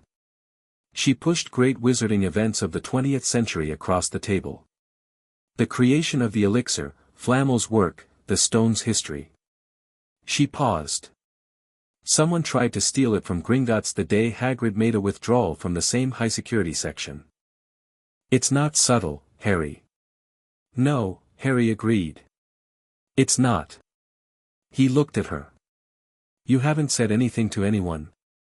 I was waiting for you to figure it out, she said, which was not quite the same as saying she'd been ready to handle it herself, but was close. You feel the castle, I feel patterns in information. Different tools, same conclusion. Harry was quiet for a moment, thinking about the stack of enchantments under the dog. 7 protections. He'd felt all of them, and he was starting to identify the magical signatures from the staff members he'd been in classes with. McGonagall's work was precise and architectural, the kind that a master transfigurer built. Flitwick's was lighter, clever, charm work that would require genuine finesse to beat. Sprout's had an organic quality. Snape's was cold and deliberate. And Quirrell's, the defense teacher, quiet and nervous and stuttering, who wore a purple turban and smelled of garlic, Quirrell's felt wrong. Not incomplete, not weak. Wrong, in the same way the overwritten wards felt wrong, a foreign note in the chord. Professor Quirrell, Harry said. Hermione looked up sharply. I've been thinking about him too. His enchantment on the stone's protection is wrong. His teaching is wrong, Hermione said. I've read the defense syllabus from 3 years ago, it was completely different. Practical, structured. Whatever Quirrell's teaching, it's not defense. It's just noise. Fumbling. You don't teach dark arts defense by being afraid of everything. She frowned. Unless being afraid is the performance. Harry thought about the turban. About the garlic. About the way Quirrell positioned himself at the end of the high table and sat at a slight angle, always angled away from Snape specifically, the precise positioning of someone maintaining deliberate distance from a specific person. I want to check the back of his head, Harry said. Hermione stared at him. What? There are things in dark magic involving possession and concealment. The turban and the garlic, he stopped, because it sounded absurd when said aloud, and also because it was entirely possible, and also because if he was right then Voldemort was in this castle, in this school that he owned, wearing the face of the defense against the dark arts teacher. I need to look at it more carefully.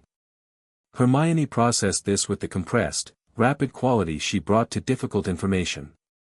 If you're right, she said, very carefully, then we have a significant problem. If I'm right, someone is trying to steal the stone from inside the school, Harry said.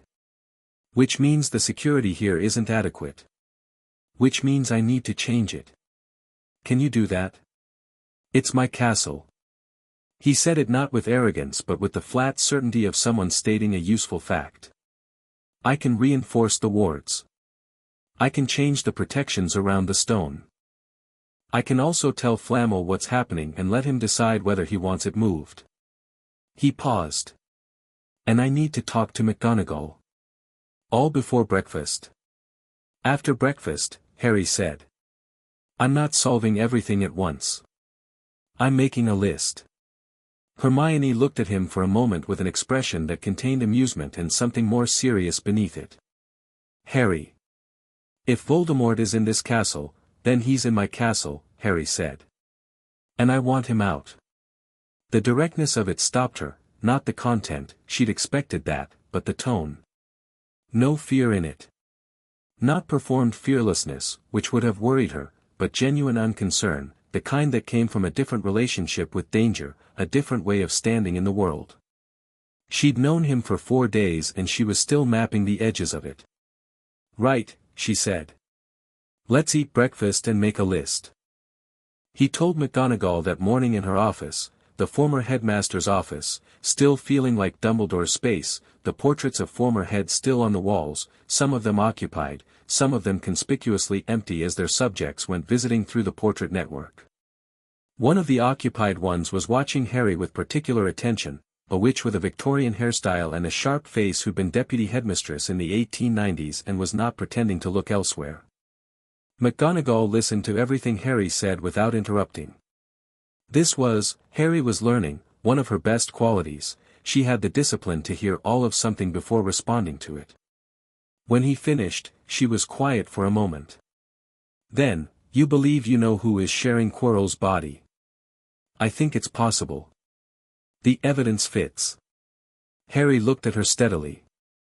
I know that's an extraordinary claim. It's not, actually, McGonagall said, and something in her voice had gone tight and controlled.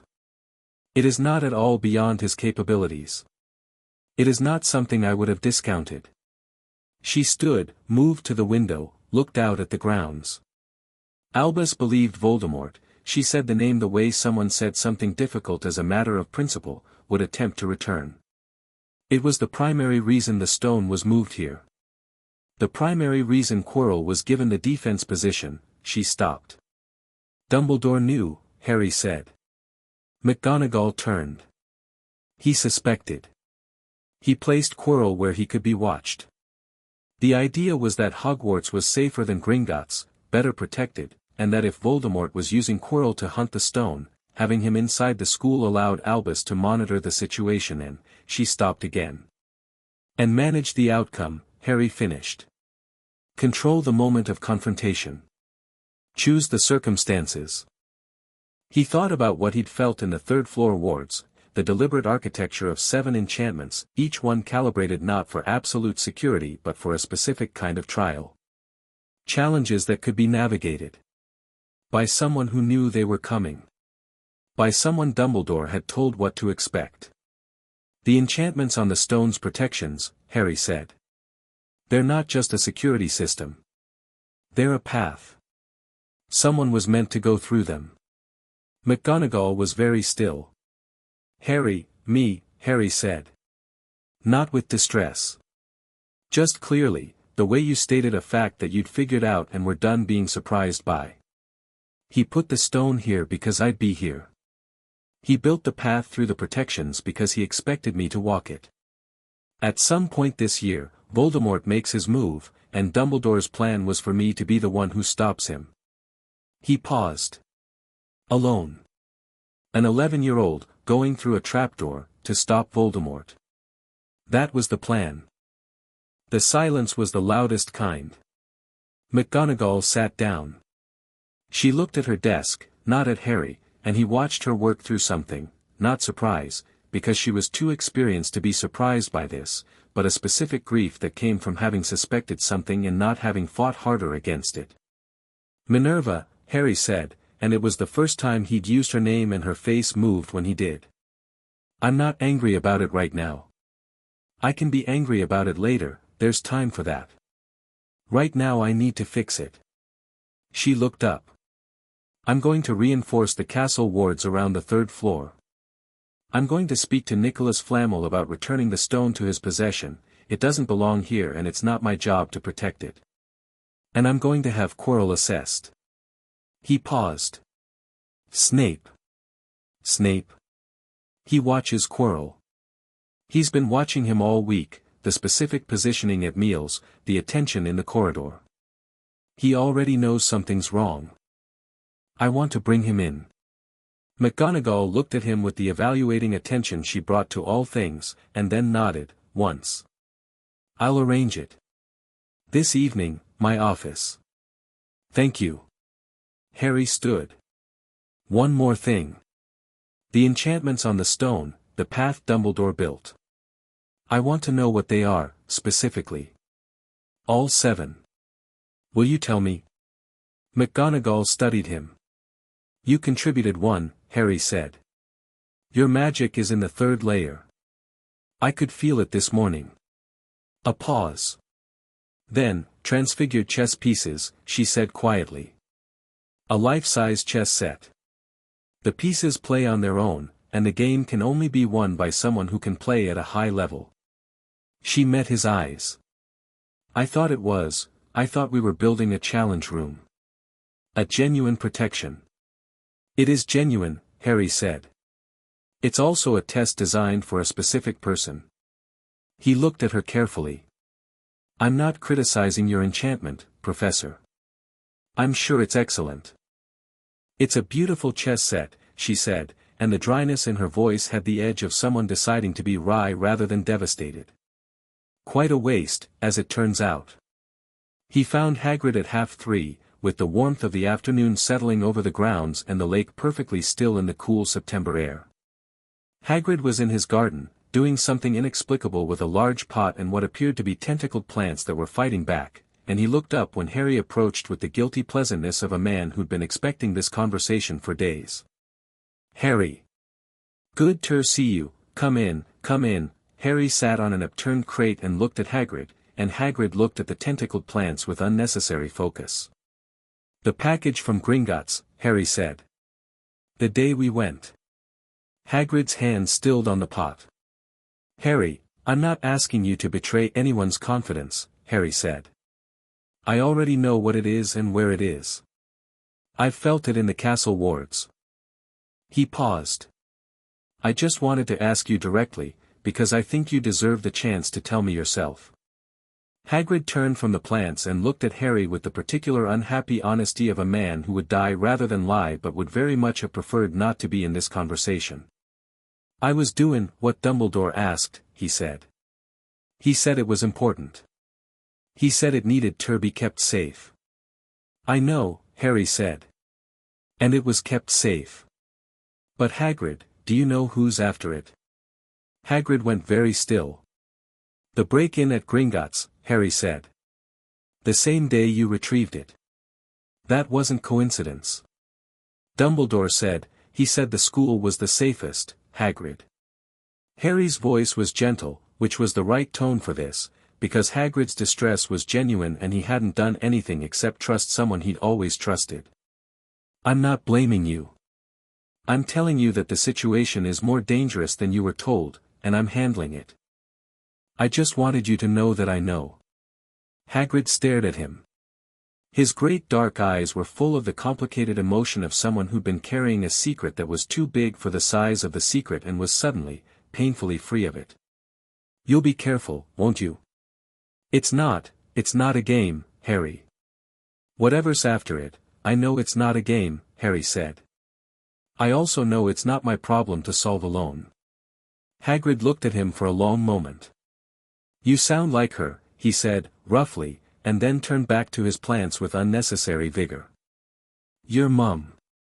She never did anything alone if she could get better people involved. Harry sat with that for a moment. He was collecting pieces of his mother the way you collected sea glass, small, weathered, unexpectedly beautiful. She sounds like she was very smart. Smartest person I ever knew, Hagrid said, voice still rough. Smart enough to know smart wasn't enough by itself. Harry thought about that all the way back up to the castle. The evening meeting in McGonagall's office had the quality of a war council, which Harry thought was appropriate. Snape arrived with the precise punctuality of someone who had been waiting to be asked, and he settled into a chair by the fireplace and looked at McGonagall's desk and then at Harry with the alert stillness of someone who had done a great deal of waiting and was done with it. You know about Quirrell, Harry said. Not a question. Snape didn't bother with denial. I have had suspicions for several months. His behavior since term began has confirmed them. What exactly do you think is wrong with him? Snape considered the phrasing. I think Professor Quirrell is hosting something he cannot control. His magical signature has changed. I noticed it at the start of term last year, a subtle alteration, but by this September it has become significantly more pronounced. He paused. He smells of death. The garlic, McGonagall said. The garlic is Quirrell's attempt to manage it, Snape said. Ineffective. What is underneath it is not something garlic addresses. Voldemort, Harry said. Snape's expression didn't shift. His hands, resting on the arms of the chair, were perfectly still. Yes, he said. And you didn't tell Dumbledore because, I told Dumbledore. The words had an edge. In April. He said the situation was being managed. Managed. There was that word again. He was using Quirrell as bait, Harry said. Watching to see what Voldemort would do. Using the stone as the lure. Snape's jaw tightened. Something moved in his eyes, not surprise, but the grim satisfaction of a suspicion confirmed after a long time of not wanting to be right. And when you arrived, you became the secondary component of the plan, he said quietly. The primary component, Harry said. I think I was always the plan. The fire crackled. Outside, the castle hummed in its old patient way, and Harry felt it settle around the three of them, the wards recognizing the conversation as important, the stones as present as any fourth member of the group. I'm strengthening the wards on the 3rd floor tonight, Harry said. I've already written to Flamel about returning the stone. In the meantime, it stays where it is but with better protections, mine, not Dumbledore's path. He looked at Snape. I want you watching Quirrell. Closely. If he makes any move toward the 3rd floor, I want to know immediately. You want me as your intelligence service, Snape said, and the dryness in his voice was not quite contempt and not quite humor. I want you doing what you've clearly already been doing, Harry said, but with the authority to act instead of just observe. He met Snape's eyes. If Quirrell moves on the stone and you need to stop him, I'm authorizing it in advance. You don't need to wait for a committee decision. Snape studied him for a moment with that measuring look. Then, and if stopping him requires something that a school potions master is not, technically, authorized to perform? I own the school, Harry said. I'm authorizing it. McGonagall made a small sound that she immediately controlled. Snape looked at Harry for another long moment and then gave a single nod, small, deliberate, the nod of a man making a commitment. "There is one more thing," Harry said. "Quirrell's classes are inadequate. His students are learning almost nothing of practical value. I'd like you to review a proposal for the defense position, a serious one, for next academic year." "And Quirrell?" McGonagall asked. "Quirrell is a problem I need to solve carefully," Harry said. "If I simply dismiss him, Voldemort needs a new host and has less reason to be patient. If I watch him while protecting the stone properly, I can manage the situation until I'm ready to handle it directly." "Directly," McGonagall repeated, as though checking she'd heard correctly. "I'm not going to fight Voldemort tonight," Harry said patiently. "I'm not going to fight him on his timetable. When the confrontation happens, and it will happen, it's going to be here, in my castle, with the wards on my side and people I trust knowing what's going on." He looked between them. "That's the difference between Dumbledore's plan and mine. His plan needed me ignorant. Mine needs everyone ready." The fire settled. The castle hummed. Snape unfolded himself from the chair and stood, buttoning his coat with the precise movements of someone who had somewhere to be. "I will submit the defense proposal by end of month," he said. He looked at Harry with that alert, measuring expression, and said, "Your mother would find this situation either extraordinary or perfectly predictable." He moved toward the door. "I was never able to determine which she would have chosen." He left before Harry could decide what to say to that. McGonagall looked at the closed door and then at Harry. "That," she said, with precise emphasis, "is the most cooperative I have ever seen Severus Snape be with anyone who wasn't Albus Dumbledore." "He was already doing the work," Harry said simply. "I just told him it was authorized." "Is that your general theory of management?" Harry considered it. "Find the people who are already doing the right thing and take down whatever's stopping them," he said. "More or less." McGonagall was quiet for a moment. Then, in the tone of someone logging a significant observation, "I need to start reading the founding charter more carefully," she said. "I suspect I've been underutilizing it for 20 years. He worked on the wards that night. He didn't tell anyone he was going to do it, it wasn't something that required witnesses." After the castle went quiet and the last of the late-moving students had retreated to their dormitories, Harry sat in the owner's study with his hands flat on the desk and pressed his awareness into the walls. It was different from the morning, when he'd been learning. Now he had a purpose, and the castle responded to purpose the way it responded to blood, readily, with warmth. He found the third-floor corridor and pressed his attention into the overwritten wards, feeling the architecture of them, the deliberate path structure that Dumbledore had built. He didn't dismantle it. There was no point in wasting 7 skilled enchantments. But he reinforced the castle's own wards around it, the old, deep, foundational wards that predated Dumbledore by centuries, and he added a layer of his own, keyed to his blood, that functioned simply. Anyone without permission who crossed the threshold of the third-floor corridor would find themselves unable to proceed. Not hurt, not trapped. Simply unable to move forward, the way you couldn't walk through a wall, as if their intention had run up against something more solid than stone. Voldemort, in Quirrell's body, trying to get to the stone, would walk to the third-floor door and stop. Would find that this castle did not want him there. Harry felt the ward settle into the stone with the particular satisfaction of something fitting exactly where it belonged, and the castle hummed around him in a way that was unmistakably pleased. He sat back and looked at the Gryffindor portrait, which was watching with quiet attention. "Good," Gryffindor said softly. "It'll hold. Against anything that doesn't have your blood." A pause. "The other thing in this school, it has no blood that this castle recognizes. It is exactly what the old wards were built to repel." Harry nodded.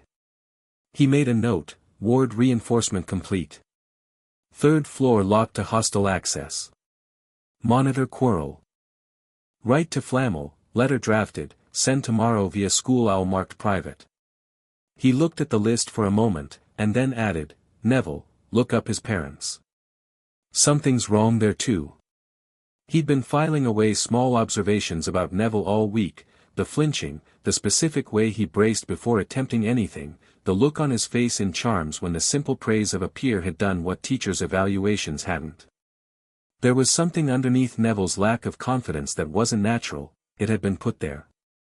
Deliberately or not, someone had been telling this boy a story about himself that wasn't true, and Harry wanted to know who. He went to bed at 1 in the morning, passing Ron's sleeping form with its abandoned chocolate frog card spread across the covers, and lay in his own four-poster bed in the dark and listened to the castle breathe around him. He thought about Dumbledore, somewhere in the school tonight, in his former quarters, planning his next move. He thought about the Wizengamot appeal that McGonagall said was coming. He thought about Lucius Malfoy and his father Abraxas, and the political machinery that would start turning now that the initial shock of the board meeting had settled. He thought about a small red stone under a three-headed dog on the 3rd floor, and an old man in France who had lived for 600 years and was about to get a letter from an 11-year-old who owned the school above it. He thought about his mother, who had been the smartest person Hagrid ever knew and had been smart enough not to work alone. He thought, I'm not alone. He thought about Hermione's sharp, genuine intelligence and Ron's steady, uncomplicated presence and Neville's buried capability and McGonagall's disciplined brilliance and Snape's cold watchful loyalty to something that wasn't Dumbledore anymore and maybe never had been. He thought about Gryffindor portrait and the castle's warmth and the old wards running deep through the stone like blood through bone. He fell asleep to the sound of the castle thinking, and if he dreamed, the dreams were calm. The letter from Nicholas Flamel arrived 6 days later. Harry was at breakfast when the school owl dropped it, a standard brown school bird, back from France overnight, carrying a response written on parchment of such extraordinary quality that even Hermione paused mid-toast to look at it. The writing was small and precise, in an ink that had faded from black to the dark green of very old forests, and it was short. Mr. Potter, I have been aware of the stone's relocation for some months, as Albus had the courtesy of informing me, if not of consulting me. I was less aware of the additional complications you describe, and I thank you for the directness. The stone does not belong in a school. It has not belonged in a school since it was moved there. I will make arrangements for its retrieval within the month. In the meantime, your ward reinforcement is known to me because I can feel the stone from here, and I felt the quality of what you built around it. Your mother's gift. I knew Lily Evans, briefly, at a conference in 1978. She was remarkable. Do not let anything happen to my stone, please. It would cause considerable personal inconvenience. Yours, N. Flamel. Harry read it twice and passed it to Hermione. She read it and looked up with an expression that he'd learned meant she was filing several things simultaneously. Your mother knew Flamel. Apparently. Harry ate a piece of toast. This was becoming a habit, discovering his mother in unexpected places, each one a small shock and a small warmth, like finding coins in an old coat. He says he can feel the ward reinforcement. Your ward reinforcement. She looked at him carefully. He says it's your mother's gift. I know. You can feel magic through the castle. Feel wards, feel enchantments, feel what kind of magic people are doing. That's not a normal ability, Harry. That's not in any of the textbooks. She paused. Or it is, but only in the theory chapters, as a historical trait associated with Founderblood descendants, Harry said. Yes. And you've had it since the first night. Since I saw the castle from the boats, Harry said. Before I even came inside. Hermione was quiet for a moment, the quality of quiet she had when she was integrating something significant. Does it hurt? The question surprised him, not the question itself, but the care in it, the directness of the concern. No, he said, equally direct. It's like having an extra sense. Sometimes it's a lot of information at once, but it doesn't hurt. She nodded, accepting this, storing it. Then she looked at the letter again. He's retrieving the stone. So the crisis doesn't go away, Harry said. Because Quirrell doesn't know the stone is leaving. And Voldemort, whatever fraction of him is in that turban, doesn't stop wanting it because it becomes temporarily unavailable. He met her eyes. We still have to deal with Quirrell. When? When I know what I'm doing, Harry said. Not before. Ron had been reading the letter over Hermione's shoulder with the squinting focus of someone who read carefully and absorbed everything even when he appeared casual. Your mum knew Flamel, he said. So people keep telling me she was extraordinary, Harry said, with a slight warmth in his voice that hadn't been there the first week, as if each small piece of her he found was making the word mother more real in his mouth.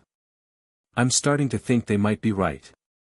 Of course they're right, Hermione said, with the firmness of someone who trusted documentation.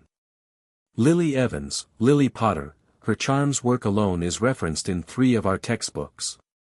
Her work on ward sentience theory in 1979 is the foundation of. She stopped. Looked at Harry. Did you know? No, Harry said softly. Hermione pushed magical theory and modern application across the table and pointed to a footnote on page 47. In small print, building on the groundbreaking work of L.J. Potter, née Evans, 1979. Harry looked at it for a long moment. He didn't say anything. He didn't need to. Ron refilled his pumpkin juice and didn't say anything either, which was exactly the right response, and Harry was grateful for it.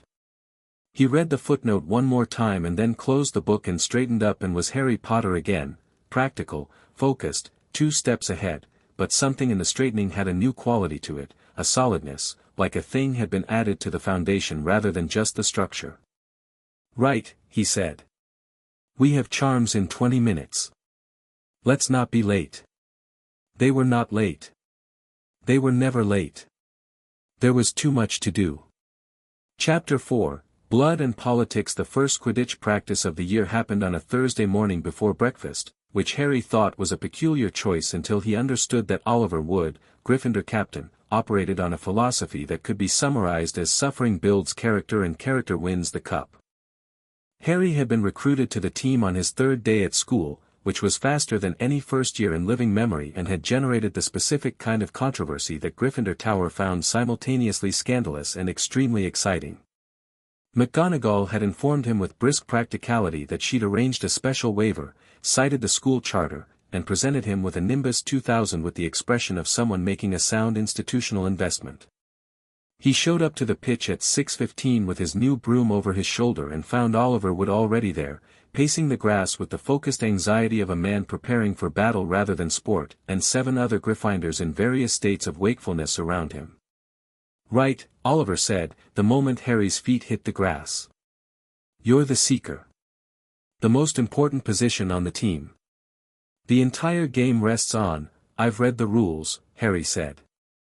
Oliver paused. You've read all of them.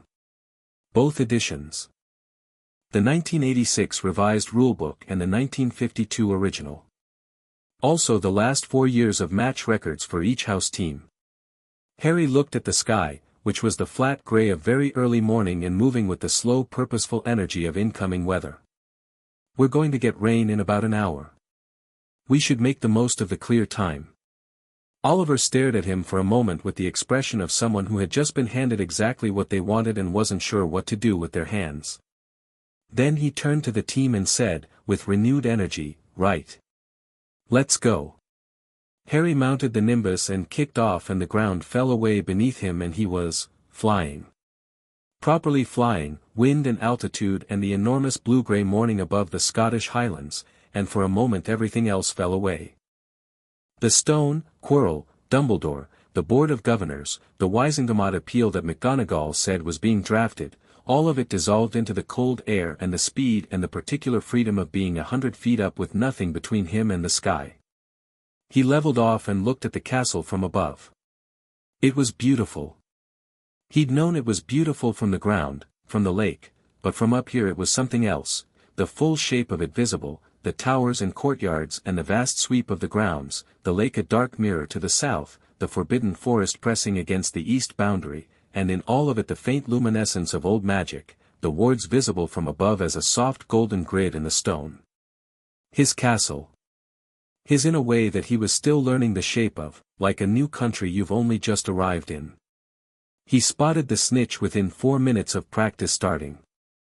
It was hovering near the south goal post at about 80 feet, doing the small exploratory circuit snitches did when they thought no one was watching, and Harry didn't move toward it immediately. He let it settle, watched its pattern, identified its likely evasion direction based on its current movement, and then went for it from above at full speed. He caught it in his right hand, closed his fist, and did a clean banking turn to shed speed. Below him, Oliver Wood made a sound that was either a cheer or a sob. The team stared upward. "Was that?" Fred Weasley started. "For minutes," George Weasley said. "For minutes, and he barely looked." Harry came down to 6 feet off the ground, held out his hand, and uncurled his fingers. The snitch sat on his palm, wings pinned, gleaming gold in the gray morning light. "The rain's coming," he said pleasantly. "Want to run the team formations before it gets here?" Oliver Wood looked at the snitch and then at Harry and then at the sky and then back at Harry with the expression of a man who had just had a religious experience and wasn't entirely sure how to go back to regular life. "Yes," he said. "Absolutely. Everyone up." They drilled for 40 minutes before the rain arrived, cold and purposeful, the kind of Scottish rain that didn't apologize. Harry stayed up in it for another 10 minutes because he wanted to know how the broom handled in wet conditions, and the answer was very well, and by the time he came down his robes were soaked through and he was in a better mood than he'd been in all week. Ron was waiting at the edge of the pitch with an umbrella that he'd remembered to bring and was sharing generously with Hermione, who had come to watch and was taking notes on something that had nothing to do with Quidditch. "For minutes," Ron said, as Harry landed. The snitch had a predictable pattern. "For minutes, Harry." It was a straightforward catch. "I've watched Quidditch my whole life and the fastest snitch catch in recorded history is 3 minutes, 1921, Randolph Keach of the Falmouth Falcons." Harry wiped rain out of his eyes. "I'm not trying to break records. I'm trying to win matches." Ron stared at him and then started laughing, the genuine, full kind, not performance, just delight. "You read Quidditch history?"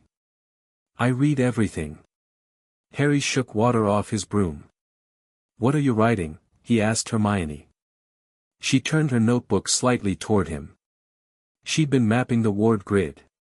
She'd been watching the castle from the pitch and drawing what she could observe, the pattern of the old wards as they expressed in the stonework, the specific architecture of the foundation layers. "I've been reading your mother's 1979 paper," she said. "The ward sentience theory. I found it in the restricted section. It's not restricted, it's just been miscatalogued, someone put it in the wrong section decades ago." She paused. "Harry, her theory is that ancient castle wards don't just respond to blood. They respond to intent. To the emotional state of the heir." She thought the castle could feel what the owner was feeling, Harry said. Hermione looked at him. "You knew?" "I've been testing it."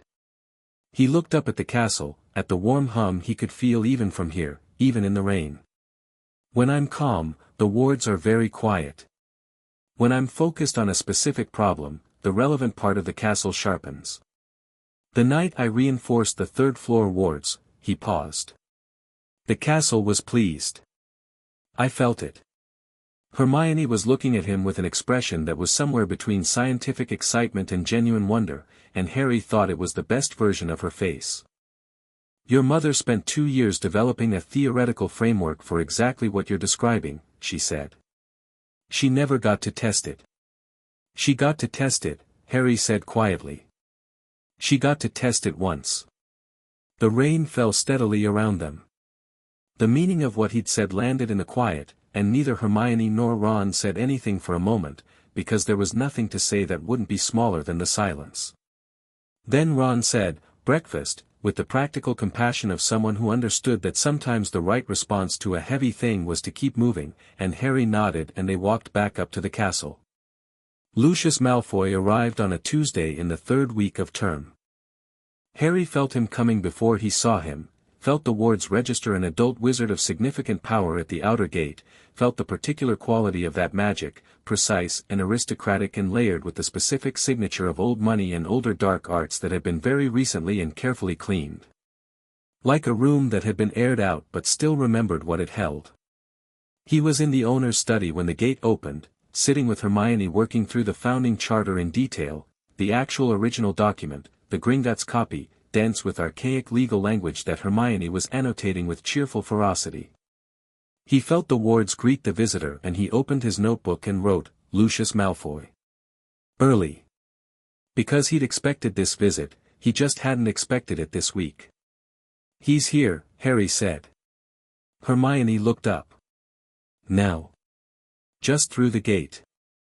Harry closed the charter and put it on the shelf. I need to be in the entrance hall when he arrives. You're going to meet him at the door. I'm going to be there first, Harry said. There's a difference. He walked down from the 4th floor at a pace that was neither hurried nor casual, the particular speed of someone who had exactly as much time as they needed, and arrived in the entrance hall 2 minutes before the front doors opened and Lucius Malfoy walked in. He was, in person, exactly what Harry had assembled from context and the brief glimpse of his father Abraxas at Thursday's board meeting. Tall, fair, cold-faced, dressed in the precise formal robes of someone who treated every entrance as a statement. He carried a black cane with a silver serpent head, which Harry noted was almost certainly a wand concealment device, and he moved through the entrance hall with the proprietary ease of someone who had walked into powerful rooms his entire life and expected them to accommodate him. He found Harry standing at the center of the hall and stopped. For a moment they looked at each other, the 11-year-old who owned the school and the 40-year-old who had helped govern it for a decade, and the quality of the moment was interesting because it had no script. Lucius Malfoy had walked into rooms with every kind of authority in them, but not this kind, not someone this young with this much legal weight behind them, and Harry could see him calibrating. Mr. Potter, Lucius said, with a warm smoothness that was entirely manufactured and entirely skilled. What a pleasant surprise. I wasn't aware you'd be greeting me personally. I felt you at the gate, Harry said. I thought I'd save you the walk from the front office. He extended his hand. Lucius looked at the hand for a fraction of a second, taking the measure of it, deciding, and then shook it. His grip was firm and deliberate and Harry matched it without comment. I'm here on behalf of the board, Lucius said. A routine inspection, as per our advisory mandate. Nothing alarming. Of course, Harry said pleasantly. I'll have Professor McGonagall join us. Would you like tea in the conference chamber or in her office? Her office would be fine. Excellent. Follow me. He led Lucius through the school at the same pace he descended to the hall, unhurried, completely at ease, and he felt the castle around them both, felt the way the wards registered Lucius Malfoy as a visitor rather than a threat, which was correct but required watching. Lucius moved through the corridors with attention, looking at everything with the evaluating eye of someone taking inventory, and Harry noted what he looked at and what he didn't. He looked at the portraits. At the condition of the stonework. At the students moving between classes who glanced at him and then at Harry with the particular curiosity of people witnessing something they'd be discussing at dinner. He did not look at the west staircase, too deliberately didn't look, the controlled non-attention of someone who'd chosen not to register something rather than someone who hadn't noticed it, and Harry filed this and thought about what was on the west staircase. The door to the 3rd floor corridor was accessed via the west staircase. He knew about the stone. Of course he did. McGonagall was in her office when they arrived, already present, seated behind her desk with the precise alertness of someone who had been warned and had prepared accordingly. She greeted Lucius with the formal courtesy of two people who knew each other well and respected each other not at all, and the three of them settled into the careful geometry of a meeting that everyone in it understood was not about what it was stated to be about. The board's primary concern, Lucius said, accepting tea with the grace of someone who considered good manners a weapon, is continuity. We have students whose parents rely on the stability of their educational environment, and the events of the first week of term have created a degree of uncertainty that the board would prefer to address. What kind of uncertainty? McGonagall asked.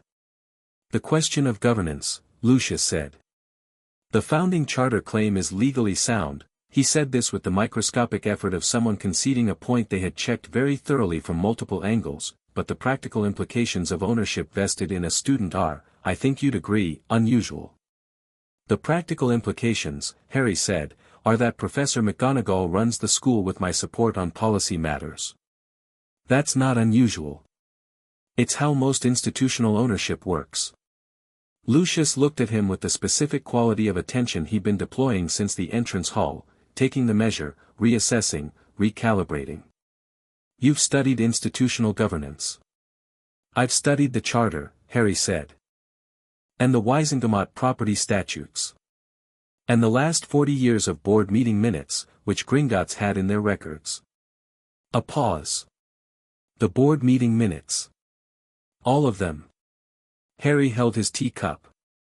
Including the discussions about curriculum changes that were proposed by faculty and declined by the board on grounds I found less compelling than the board did. And the ones about the defense against the dark arts position, which has been underperforming for several years and which the board has been content to allow. Lucius studied him over the rim of his cup.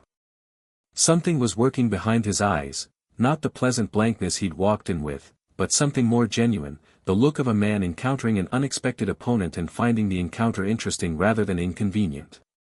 You have significant views on curriculum, he observed. I have significant views on the education of the people in my school, Harry said. Which I'd expect anyone in my position to have. He set down his cup. Mr. Malfoy, I think we both know this visit isn't primarily about continuity. The board's continuity concern was addressed at Thursday's meeting.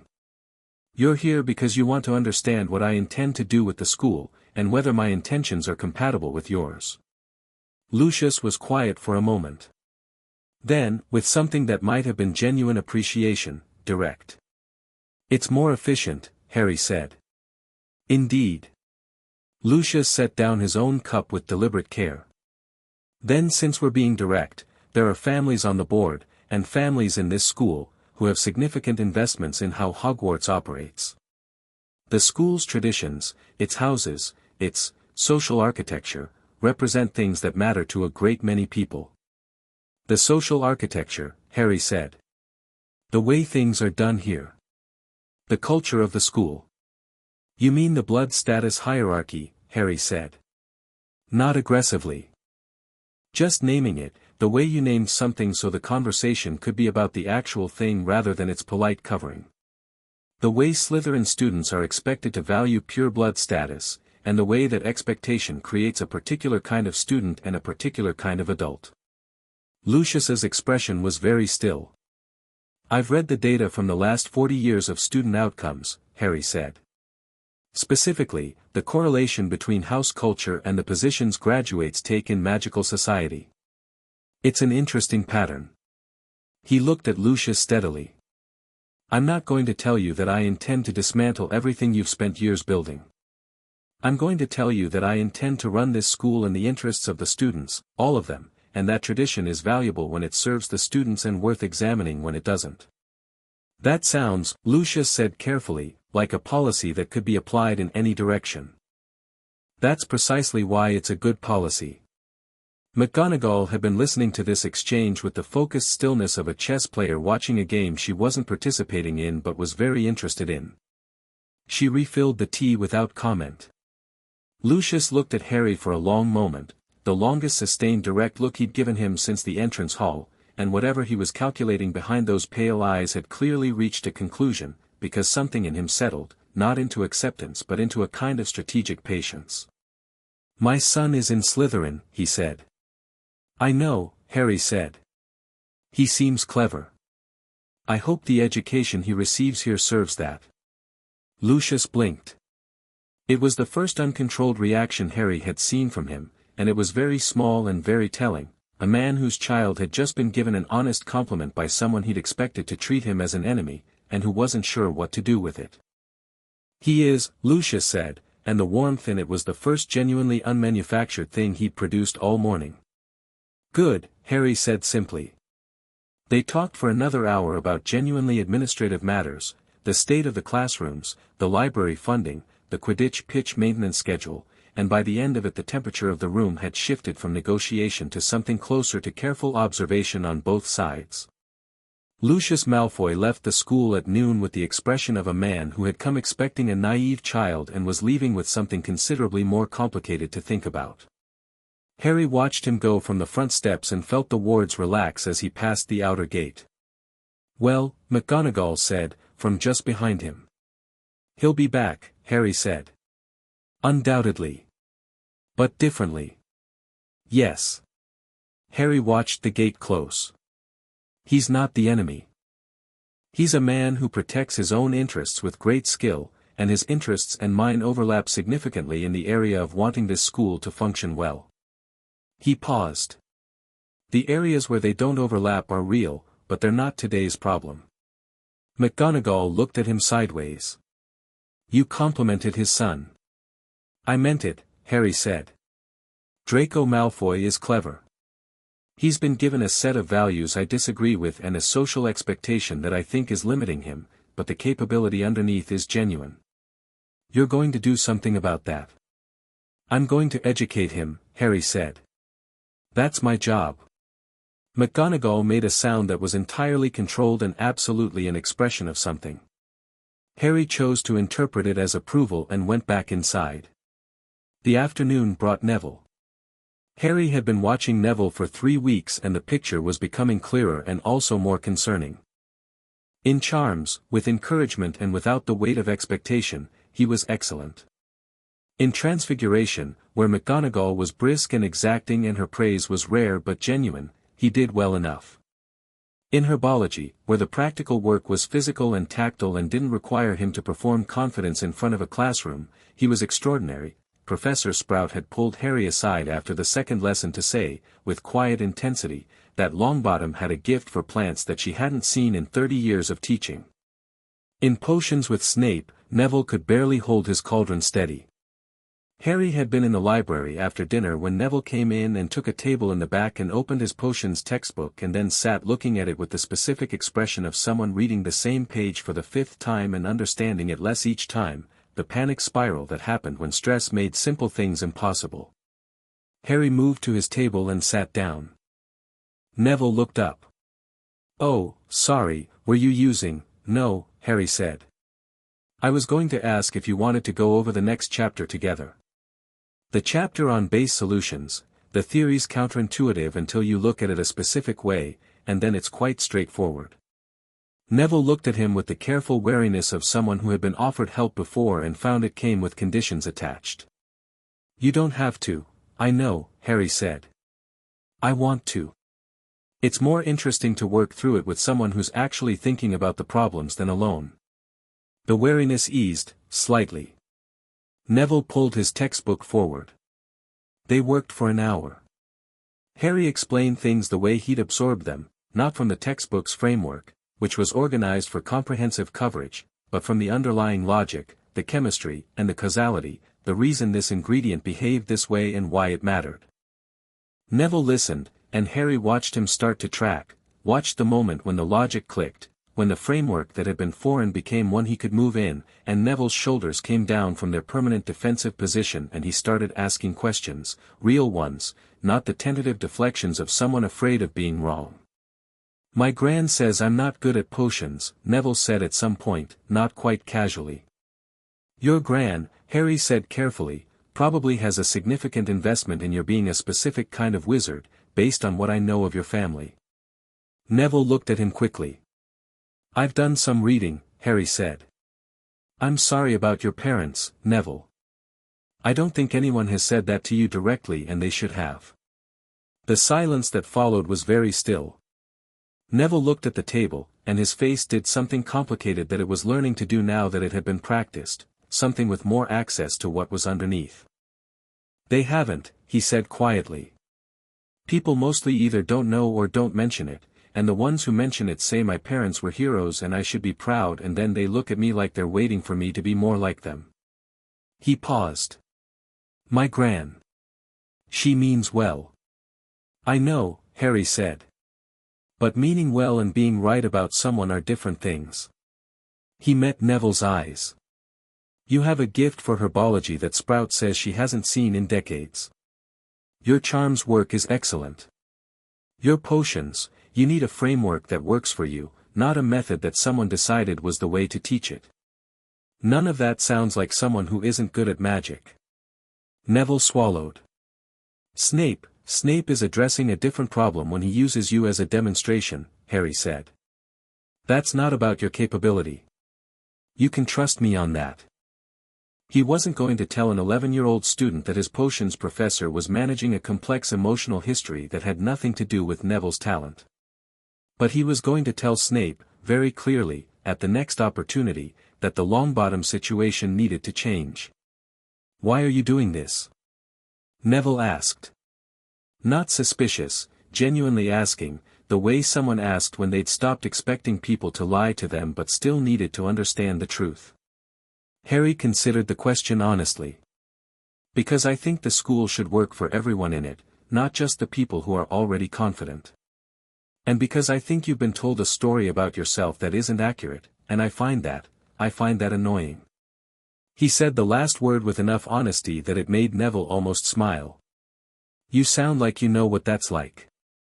I lived in a cupboard for 10 years, Harry said. I know what it's like to have someone else write your story. Neville was quiet for a moment. Then, with the careful trust of someone handing something fragile to someone they'd decided to gamble on, I can hear the plants sometimes. Not here, feel. Like there, like they know I'm there. Like the magic knows you, Harry said. Neville looked at him. Yes. Exactly like that. That's a gift, Harry said simply. A real one, not a textbook one. Sprout knows it. I know it. He paused. You should know it too.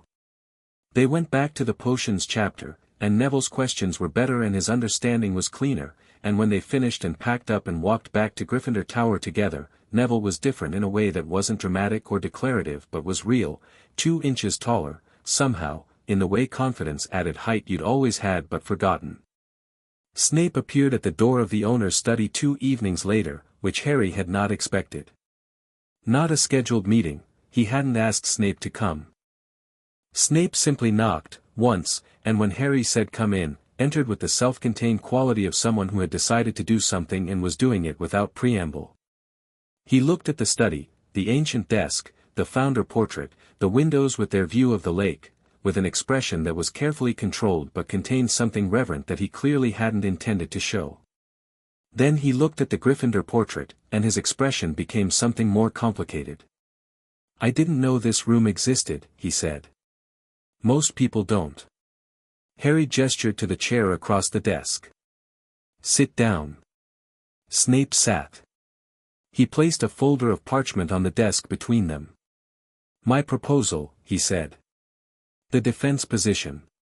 Harry opened the folder. What was inside was not what he'd expected. Not a curriculum outline, not a list of lesson topics and academic objectives. It was comprehensive. A philosophical statement of what defense against the dark arts education was for, followed by a practical curriculum that was the most serious, detailed thing Harry had read from any faculty member so far. Structured in 3 tiers, knowledge of dark arts, understanding of dark arts, active defense against dark arts. With specific attention to the way students responded differently to theoretical versus practical instruction, and a section on psychological preparation for genuine threat. Harry read it carefully, the way he read everything. You've been thinking about this for years, Harry said. I have been preparing for this position for 11 years, Snape said, with the flatness of someone stating an objective fact. Why did Dumbledore never give it to you? Snape was quiet for a moment. He believed, he said carefully, that proximity to the dark arts material would be problematic for me. Given my history. Harry looked at the proposal.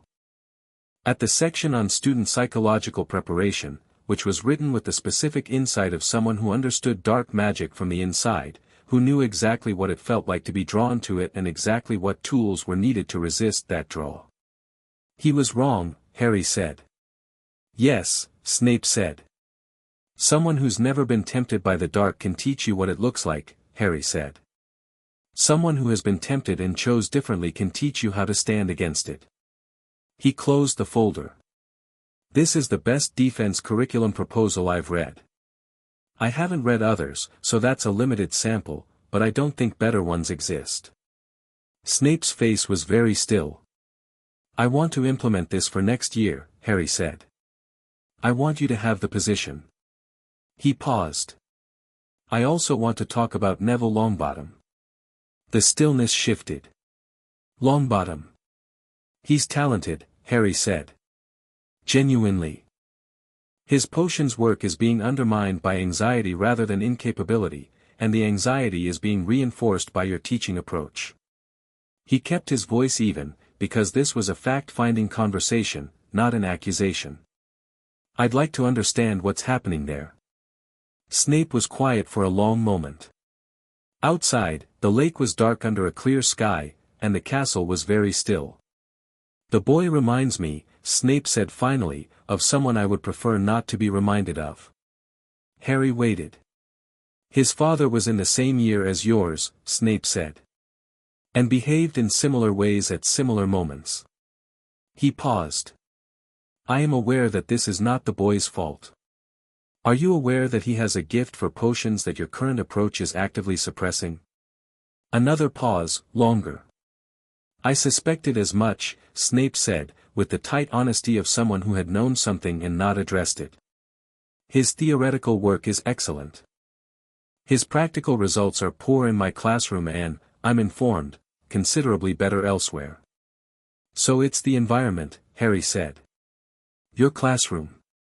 My reaction to his presence, Snape said, and the precision of the self-assessment was remarkable, the flat honesty of a man who was hard on himself with the same cold thoroughness he applied to everything else. I'm not asking you to be warm to him, Harry said. I'm asking you to be professionally neutral. Whatever his father was, Neville has nothing to do with it. I know, Snape said quietly. I know that. Then fix it, Harry said. Not unkindly.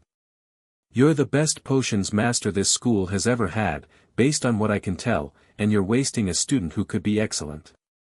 He looked at Snape directly. I need the best possible faculty for the students here.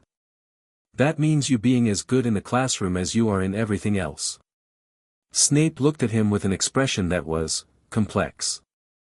Something like the expression of someone being held to a standard they'd set for themselves and had been slipping on, and finding the accountability clarifying rather than painful.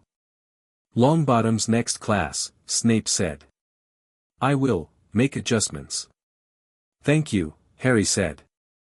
Snape stood, buttoning his coat in the precise way he did when a conversation was over and he'd decided what he thought of it.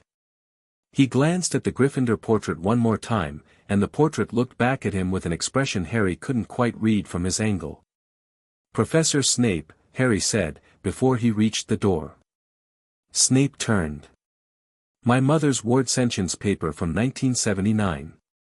I found a reference to a co-author who declined credit. Harry met his eyes. Was that you? The longest silence of the evening. She wouldn't let me refuse the credit outright, Snape said finally, and his voice was so carefully constructed around something deep and unresolved that Harry could feel the architecture of it. We reached a compromise. He paused. The work was primarily hers. The theoretical framework was hers. I contributed the experimental verification. You spent a year doing experimental ward work with my mother, Harry said. The summer of 1978 and the autumn following, Snape said, and the precision of the date, the way he knew it exactly, told Harry everything he needed to know about what that year had meant. Harry looked at him for a moment. I'm glad she had someone who did that work with her, he said. The paper is extraordinary. Snape didn't say anything. He left, closing the door precisely, and Harry sat in the study with the portrait of Godric Gryffindor and the sound of the lake outside and the warmth of the castle around him and thought about his mother, a woman who had been so many things to so many people, who had made extraordinary things and extraordinary friends and an extraordinary son, and who had died at 21. He was going to be older than her soon enough. That was a thought for another time, and for now he put it carefully away. He opened his notebook and wrote, Snape, Mother's co-author. 1978 to 1979, handle with care. And then, in smaller writing underneath, she had good taste in people. The letter from Dumbledore came on a Friday. It was hand-delivered by a school owl. Dumbledore was still in his quarters, still in the school, which Harry had permitted because forcing him out immediately would have been petty and because having Dumbledore where he could be observed was better than having him in London building coalitions in the Wizengamot. He received the letter at breakfast and read it without visible reaction. Harry, I have been patient, because I believe patience is owed to you. You have been managing a great deal with considerable capability, and I do not say that lightly. But I must ask you to hear me. Not as an authority, I make no claim to authority over you. As someone who has thought about your safety and the safety of the wizarding world for a very long time. There is a war coming. Not soon, perhaps, but certainly. And the part you will play in it, the part that was written for you before you could walk, requires preparation that goes beyond curriculum reform and ward maintenance. I would like to talk. Not to negotiate my position. Simply to tell you what I know, which is considerable, and to ask what you know, which I suspect is also growing. If you are willing. Albus Harry read it twice. He showed it to Hermione, who read it and said nothing for a moment, and then said, He's not wrong that there's a war coming. No, Harry agreed. You're going to meet with him. Yes. On your terms, Hermione said. Not a question. On my terms, Harry said. In my study, with the full charter record on the table, and I'll tell him everything I know about the stone and Quirrell because he already knows it anyway and there's nothing to gain from pretending otherwise. He folded the letter. He has information I need. I have a position he needs to understand. We can trade. Ron had been listening over his porridge. You don't trust him. I don't distrust him, Harry said. I think he's been the most important person in the wizarding world for 50 years and he's genuinely trying to save it and he's made a series of decisions about me that I find unacceptable and I think we can both be true. He looked at Ron. He's not the enemy. He's just not the person in charge of my life. Ron nodded slowly. My mum's third letter arrived this morning, he said. She's coming around, actually. Slowly. She still thinks you should give Dumbledore more respect, but she stopped saying he should be reinstated. He paused. I think Dad talked to her. He thinks what you did was brave. What does your mum think is brave? Hermione asked. Different things, Ron said simply. Harry thought about Mrs. Weasley, whom he'd never met, and about the warmth in the way Ron talked about his family even when he was navigating their disagreements, and thought that was its own kind of extraordinary. To have a family that was complicated and present and real, rather than absent in the specific way his had been absent. Tell your mum I said thank you, Harry said. Ron looked at him. For what? For writing, Harry said. Even the difficult letters. It means she cares. Ron went slightly pink in the way Weasleys did when they were moved and didn't want to be obviously moved, and went back to his porridge with focus, and the morning moved around them with its ordinary extraordinary texture, students and food and sunlight through the great hall windows and the castle warm and watchful around all of it. Harry wrote his reply to Dumbledore, Tuesday evening, 7 o'clock. My study. He handed it to the owl and watched it fly, and thought about Tuesday, and about everything he was going to say, and everything he was going to listen for. The castle hummed. The day continued. Outside, Scotland was turning toward the first real gold of autumn, the trees at the forest edge catching the morning light like something about to be transformed. Harry Potter was ready.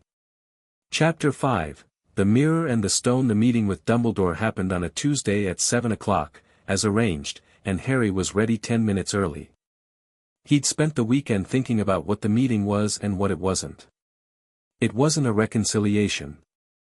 It wasn't an apology, from either side. It was two people who held significant pieces of the same puzzle sitting down to decide how much of their respective pieces to share, and the answer to that question depended entirely on how the conversation moved. He'd told McGonagall and Snape it was happening. McGonagall had nodded and said nothing beyond, "Be careful," which Harry understood to mean not physically careful but politically careful, the kind of careful you needed to be around someone who had been the most intelligent person in every room for 50 years and knew it. Snape had said, with flat precision, "He will attempt to make you feel that withholding information from you was an act of love." He'd paused. It was, partly. That's what makes it complicated. Harry had thought about that for 2 days. The study was warm when Dumbledore knocked, the fire built up against the September evening's chill, the Gryffindor portrait watching from the far wall with an expression that Harry had learned to read as attentive. The founding charter and the Gringotts documentation were on the desk, closed, present. Not displayed aggressively, just there. The honest record of what was real. "Come in," Harry said. Dumbledore entered and looked at the room the way Snape had looked at it, with the shock of genuine surprise, the specific surprise of someone who had known this castle for decades and just discovered something they'd missed. He looked at the portrait for a long moment with an expression that was private enough that Harry didn't try to read it. Then he looked at Harry, and sat down in the offered chair, and said, "You found the study." "It opened for me," Harry said. "The wards recognized my blood." "Of course." Dumbledore folded his hands on his knee. He was wearing dark blue robes tonight, quieter than his usual choices, and his half-moon spectacles caught the firelight in a way that made his eyes harder to read. "It's a remarkable room. I tried to open it once, in 1958. The wall remained a wall." "How long have you known about the inheritance?" Harry asked. "Directly, first, before anything could be layered over it." Dumbledore was quiet for a moment. "I have known since before you were born," he said. "The Potter family's connection to the founding bloodlines is documented in several places that a sufficiently thorough researcher would find. But you didn't tell me." "No." "Why?" Another pause, longer. Dumbledore looked at the fire, and Harry watched his profile and the honest weight that moved through it, the specific gravity of a man who had made a decision and lived with its consequences long enough that he'd stopped being able to see its edges clearly. "Because I believed," Dumbledore said, "that a child who grew up knowing he owned Hogwarts, knowing the full weight of his inheritance and his history, would become someone I couldn't predict." He paused. "And I needed to predict you." The directness of it was surprising. Harry had expected something softer, more managed. This was the unvarnished version, and he thought, he's decided to be honest tonight. He's decided honesty serves him better than management right now, and he's probably right.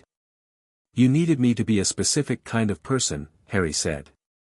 "I needed you to be someone who would face Voldemort without flinching," Dumbledore said.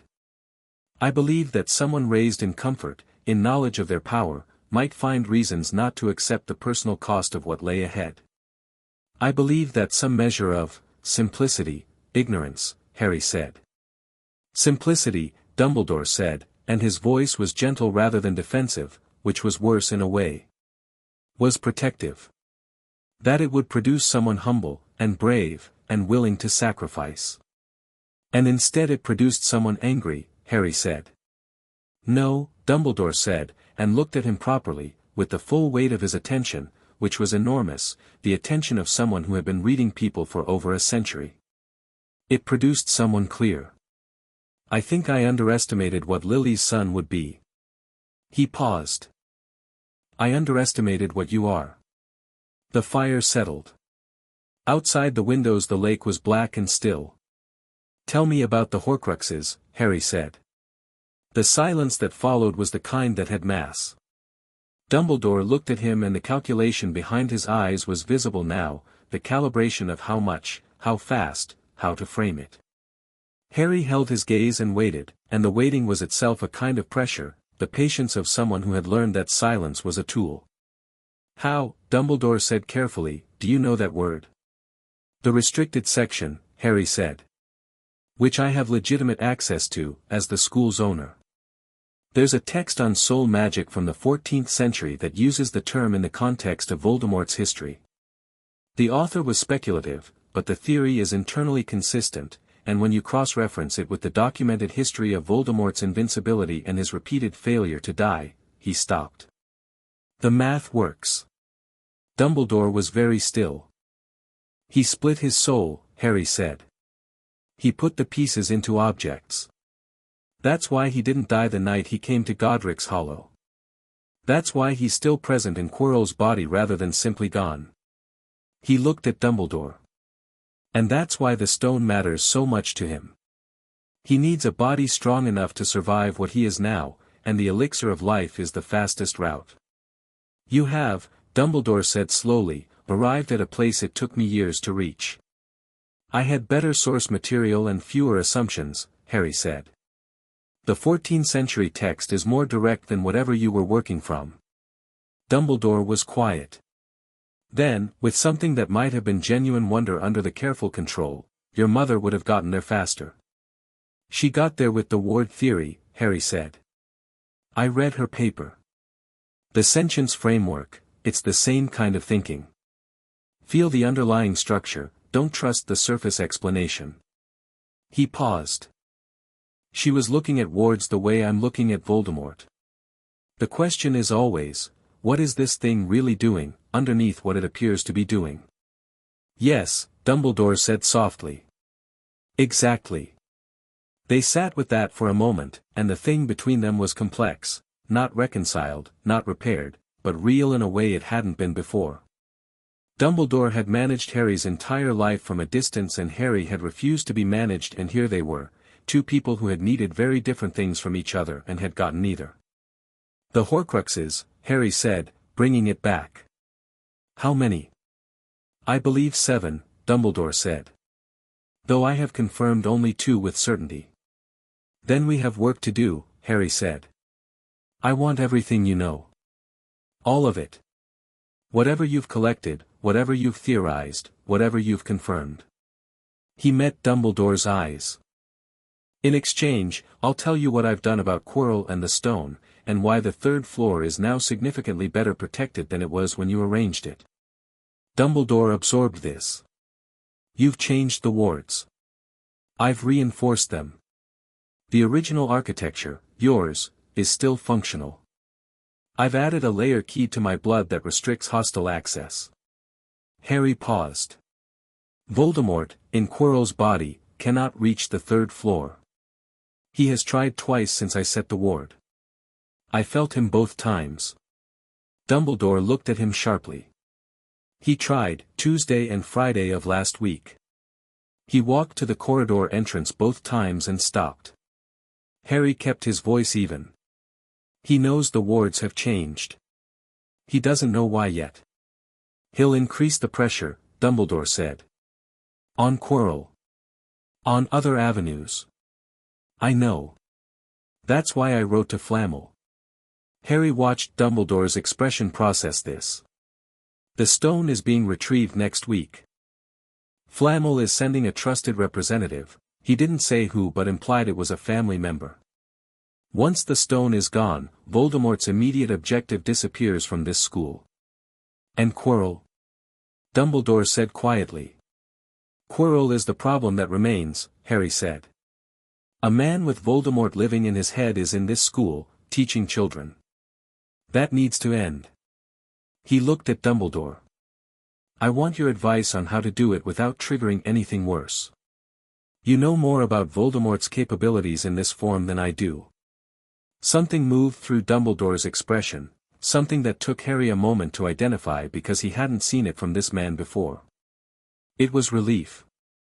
Not the relief of a burden lifted, but the relief of someone who has been carrying something alone for a very long time and has just been told they don't have to anymore. There is a way, Dumbledore said. Based on the magic that protected you as an infant. He paused. Your mother's sacrifice created a protection in your blood. Ancient magic, sacrificial, the kind that love produces when it is absolute and freely given. Voldemort, in any form, cannot bear to touch you. Harry thought about this. He'd read about sacrificial magic in general terms. The specific mechanism, love as literal magical force, touch as unbearable, was new information but fit the theory. Physical contact, he said. Contact between my skin and whatever form he's in is damaging to him. Catastrophically, Dumbledore said. To the extent he exists now, which is tenuously, the protection your mother created would, he paused, choosing the word. Expel him.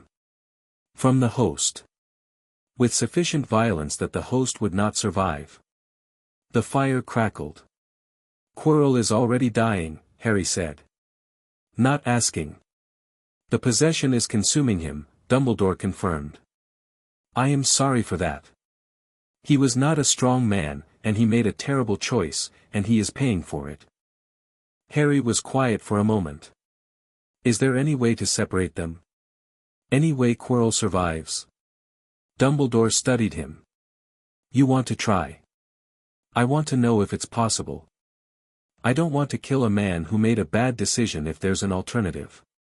By the time he attempted the stone, Dumbledore said gently, Quirrell had been a willing host for 2 years. The initial possession may have been coerced. What it is now is more complicated. Harry absorbed this. Flamel's people retrieve the stone next week. Once it's gone, Voldemort's immediate goal is gone. What does he do? He cannot remain in Quirrell indefinitely, Dumbledore said. The body is failing. Without the stone, without a path to a physical form, he will be forced to retreat. To find another host, or to return to the forest, or to Albania, where I believe he subsisted for years before finding Quirrell. He paused. Removing the stone removes the urgency. But it does not remove him from your school. I know, Harry said. Which is why I want to control when and how the confrontation happens, not react to it. He looked at the fire. The night the stone is retrieved, if Quirrell knows it's happening, he'll move. He'll have nothing left to lose. Yes, Dumbledore said. So the retrieval needs to be quiet, Harry said. Flamel's representative, myself, and one other. He paused. You. Dumbledore was quiet for a long moment. You're asking me to help. I'm asking you to do the one part of this I can't do alone, Harry said. I can reinforce wards. I can read the politics and run the school and figure out most of this. But walking into that room with something wearing a teacher's face and evicting a piece of Voldemort's soul, he stopped. I want you there. Not in charge. There. The honesty of it landed between them like something set on a table, not thrown, not offered tentatively, just placed. I will be there, Dumbledore said. Good, Harry said. And then, because it needed to be said, after this. When Quirrell is dealt with and the stone is gone. I need everything. Every Horcrux you've identified or theorized. Every piece of the history. Not when you decide I'm ready. Now. Dumbledore looked at him, and the expression on his face was, the closest thing to pure honesty Harry had seen from him, stripped of the warmth and the management and the carefully deployed wisdom, just a very old man looking at a very young one and understanding that the young one was going to do this regardless, with or without him, and that with him was better. Yes, Dumbledore said. All of it. Then we have a plan, Harry said, and poured them both tea. Flamel's representative arrived the following Thursday. She was a woman in her 80s who moved like someone in their 40s and had the particular quality of someone who had been powerful for so long that power had become invisible in her, just a thing she wore without noticing. She gave her name as Perenelle and shook Harry's hand with a grip that was amused and assessing and produced in Harry the same feeling the wand had, a recognition that here was something genuine. You're Lily's son, she said, looking at him with the directness of someone who said what she saw. So I'm told, Harry said. I knew her, Perenelle said. The conference in 78. She came up to Nicholas after his keynote and told him his theoretical framework was internally consistent but his experimental methodology had 3 assumptions he hadn't accounted for. She smiled, and the smile had warmth and age in it. He talked about her for years. Harry showed her to the third floor.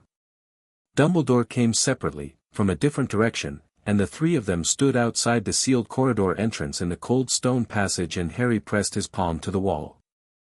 The wards recognized him. The entrance opened. Perenelle stepped through first with the confidence of someone who had been in dangerous rooms before and had a method for it. She held out one hand and Harry felt something happen, a pulse of magic, warm and complex, the signature of someone who had spent centuries working with the stone and had a specific resonance with it. Below the trapdoor, the three-headed dog made no sound. Harry had spoken to it twice that week, pressing his awareness through the wards, and had determined that it was called Fluffy. He hadn't asked who named it, and that it responded to magic with a kind of confused recognition, as though something in its nature understood ownership the way the castle did. He'd brought a small harp, tucked under his arm, and he played 3 bars of something simple and the dog went quiet and then still, its enormous breathing slowing into sleep. "You can play," Perenelle said, one eyebrow raised. "Adequately," Harry said. He opened the trapdoor and looked down into the dark. Dumbledore conjured a sphere of light that descended first. They followed, one at a time, Harry last, and the world above the trapdoor was replaced by the deep silence of the protected chambers. The first chamber was the Devil's Snare, Sprout's contribution, a mass of living darkness that reached for them immediately. Harry pressed his awareness against it, the same way he'd talked to the dog, and felt it recognize him and withdraw. It couldn't help itself. He owned the ground it grew in.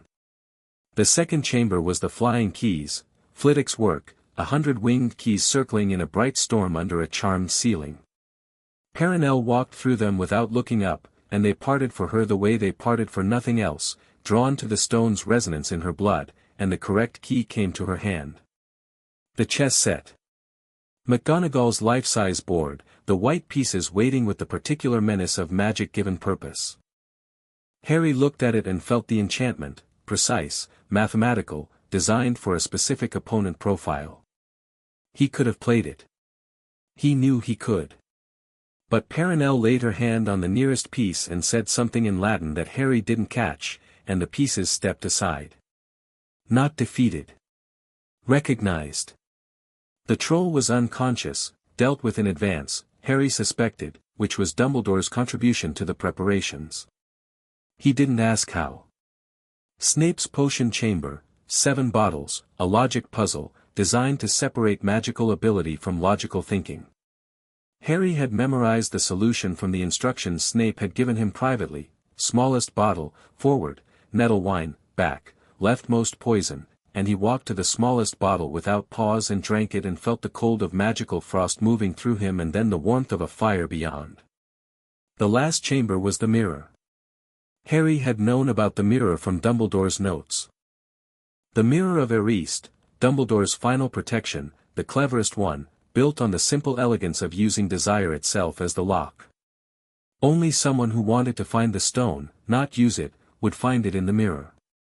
Everyone else would find only their own heart's desire. He stood in front of it. The mirror showed him his parents. Not the photographs he'd seen, real, living, present.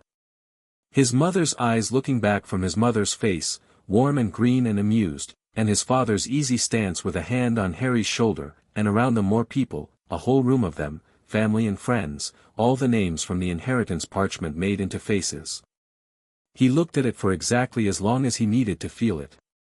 Let himself feel it completely, the want of it, the grief of it, the specific ache of a life built around an absence. And then he put it aside. Not suppressed. Not denied. Set carefully down, the way you set something precious in a safe place, because he had work to do and grief was not gone just because you weren't looking at it right now. He looked into the mirror and found the stone.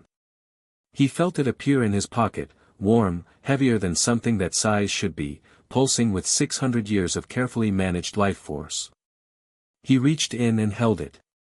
Perenelle made a sound that was very quiet and very private. She stepped forward and he placed the stone in her hands, and she closed both palms around it with the care of someone holding something that had defined their life for centuries. "Thank you," she said. Simply, genuinely. Thank you for coming, Harry said. She looked at him with those sharp, ancient eyes. What did you see in the mirror? My family, Harry said. She nodded. What did you do with it? I put it aside, Harry said. Carefully. Something in her expression, approval, something warmer than approval, the recognition of someone who had made similar choices across centuries. You'll be fine, she said, and it wasn't comfort. It was assessment. Whatever comes. Dumbledore was standing behind them, and when Harry turned, the old man's face was stripped. Whatever he managed in public was absent, and what was left was a man confronting the thing he'd built and seeing it clearly, the chess game and the path and the boy he'd put at the center of it, and what that boy had actually done when put in the room. You didn't need any of it, Dumbledore said quietly. The path. The challenges. No, Harry said. I built them for a hero who didn't know he was one, Dumbledore said. Someone who needed the journey to reach the answer. I read the journey ahead of time, Harry said. That's different. It is very different. A pause. I'm sorry, Harry. That is, not sufficient. I know it isn't. But it's true. Harry looked at him. I know you are, he said. I also know it was real. Whatever you did and why you did it, the care was real. I know that too. He paused. That's what makes it complicated. Dumbledore looked at him for a long moment, and his expression was the most honest it had ever been, raw with something that had been contained for decades. You sound exactly like her, he said. The way she talked during the war. Precise and, mercilessly kind. I'll take that, Harry said. They went back through the chambers, Perenelle first with the stone, Dumbledore second, Harry last, feeling the castle close behind them as they ascended, the ward settling with the satisfaction of something that had been braced for violence and found it wasn't needed. They emerged into the corridor and Perenelle tucked the stone into a bag that looked ordinary and felt like anything but, and nodded once to Harry and twice to Dumbledore, and walked toward the front entrance. She's leaving now, Harry said. She will be in France by morning, Dumbledore said. She doesn't travel slowly. Quirrell found out that night. Harry felt it through the wards, felt the moment Quirrell pressed his awareness toward the third floor and found the stone's resonance absent, the specific empty note where something had been and wasn't anymore. He felt the spike of something dark and panicked in the castle's awareness, the quality of Voldemort's rage like a cold static in the ward pattern. He was in the study, and he felt it, and he wrote one word in his notebook, tonight. He sent a message to Dumbledore through the castle, not by owl. He discovered he could do this, press intent through the wards to specific people in specific rooms, a vibration they felt rather than heard. Dumbledore would know. Then he sent the same message to Snape. He put on his outer robes and walked out of the study and down toward the third floor, because if Quirrell was going to make his move it would be here, in the corridor, at the place where the wards had blocked him twice before, and now that there was nothing left to protect, what Voldemort wanted wasn't the stone. It was Harry. The corridor was dark when he arrived, the torches in the brackets burning low, and he could feel the wrongness immediately, the cold static closer, more focused, the castle's wards vibrating with active hostility rather than passive exclusion. He walked to the center of the corridor and stood, and waited. Quirrell came from the east staircase. He'd abandoned the stutter, which Harry noted immediately. The shuffling, nervous quality was gone, replaced by something that wore Quirrell's body with the directness of something that had stopped maintaining the performance. He stopped 10 feet from Harry and looked at him, and the quality of the gaze was wrong in the specific way Harry had been waiting for, too flat, too still, the gaze of something that looked through Quirrell's eyes and felt nothing. You moved the stone, said Quirrell's voice, but the cadence wasn't Quirrell's. It's been returned to its owner, Harry said. It was never supposed to be here. You are smarter than expected, the voice said. People keep saying that, Harry said. I keep thinking the bar must be very low. Something twitched in Quirrell's expression, not Quirrell. The thing behind him, registering the tone, recalibrating. "You're not afraid?" "No," Harry said. "Why not?" "Because you're a fragment," Harry said. "A piece of something that was already broken. You're parasitizing a dying man in a school where you can't reach your objective, and your objective just left France by now." He looked at Quirrell's pale, deteriorating face, and felt something that was not quite pity and not quite anything else. "Whatever you were, you're not that anymore. You're less than a ghost." The cold static in the ward spiked violently. Quirrell moved. Harry had expected it and moved too, not backward but sideways, and the curse that Quirrell threw hit the wall behind him and the castle absorbed it with a shudder of old stone. "This castle's wards," Harry said, from his new position, completely steady, "are specifically hostile to you. You feel that. Every time you try to use dark magic in this building, the stone resists you." He paused. "It's always been true. Dumbledore didn't build that. It was here before he came. The founders built it into the foundations. Then I'll destroy the foundations," the voice said. "You don't have the power," Harry said simply. "Not in this form. Not in this body." Quirrell threw another curse. Harry sidestepped it, and the castle walls absorbed it again, and Harry could feel the foundations pushing back now, actively, the way a sleeping animal pushed back against something trying to wake it. The wards were alive in a way they hadn't been before, energized by conflict, by the specific alignment between Harry's blood and their original purpose.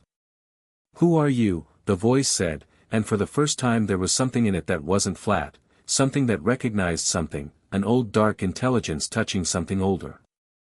"I'm the heir," Harry said. "All four of them." He heard Dumbledore arrive behind him, felt his presence in the castle's awareness like a familiar chord, and Snape behind that, his cold precise signature. He didn't look. His eyes were on Quirrell. "You built something remarkable," Harry said, and for a moment he wasn't talking to the thing in Quirrell, he was talking to what Voldemort had been, brilliant, terrible, extraordinary in the specific way that great capability directed entirely at destruction was extraordinary. "And you threw it at the wrong target. Every time." He paused. "My mother stopped you with love. A ward, at its foundation, is just love made permanent. The reason this castle repels you is the same reason she did." He stepped forward. Quirrell raised his wand, and Harry walked toward him, and when Harry's hand closed around Quirrell's wrist the screaming started. It was not like anything Harry had heard before.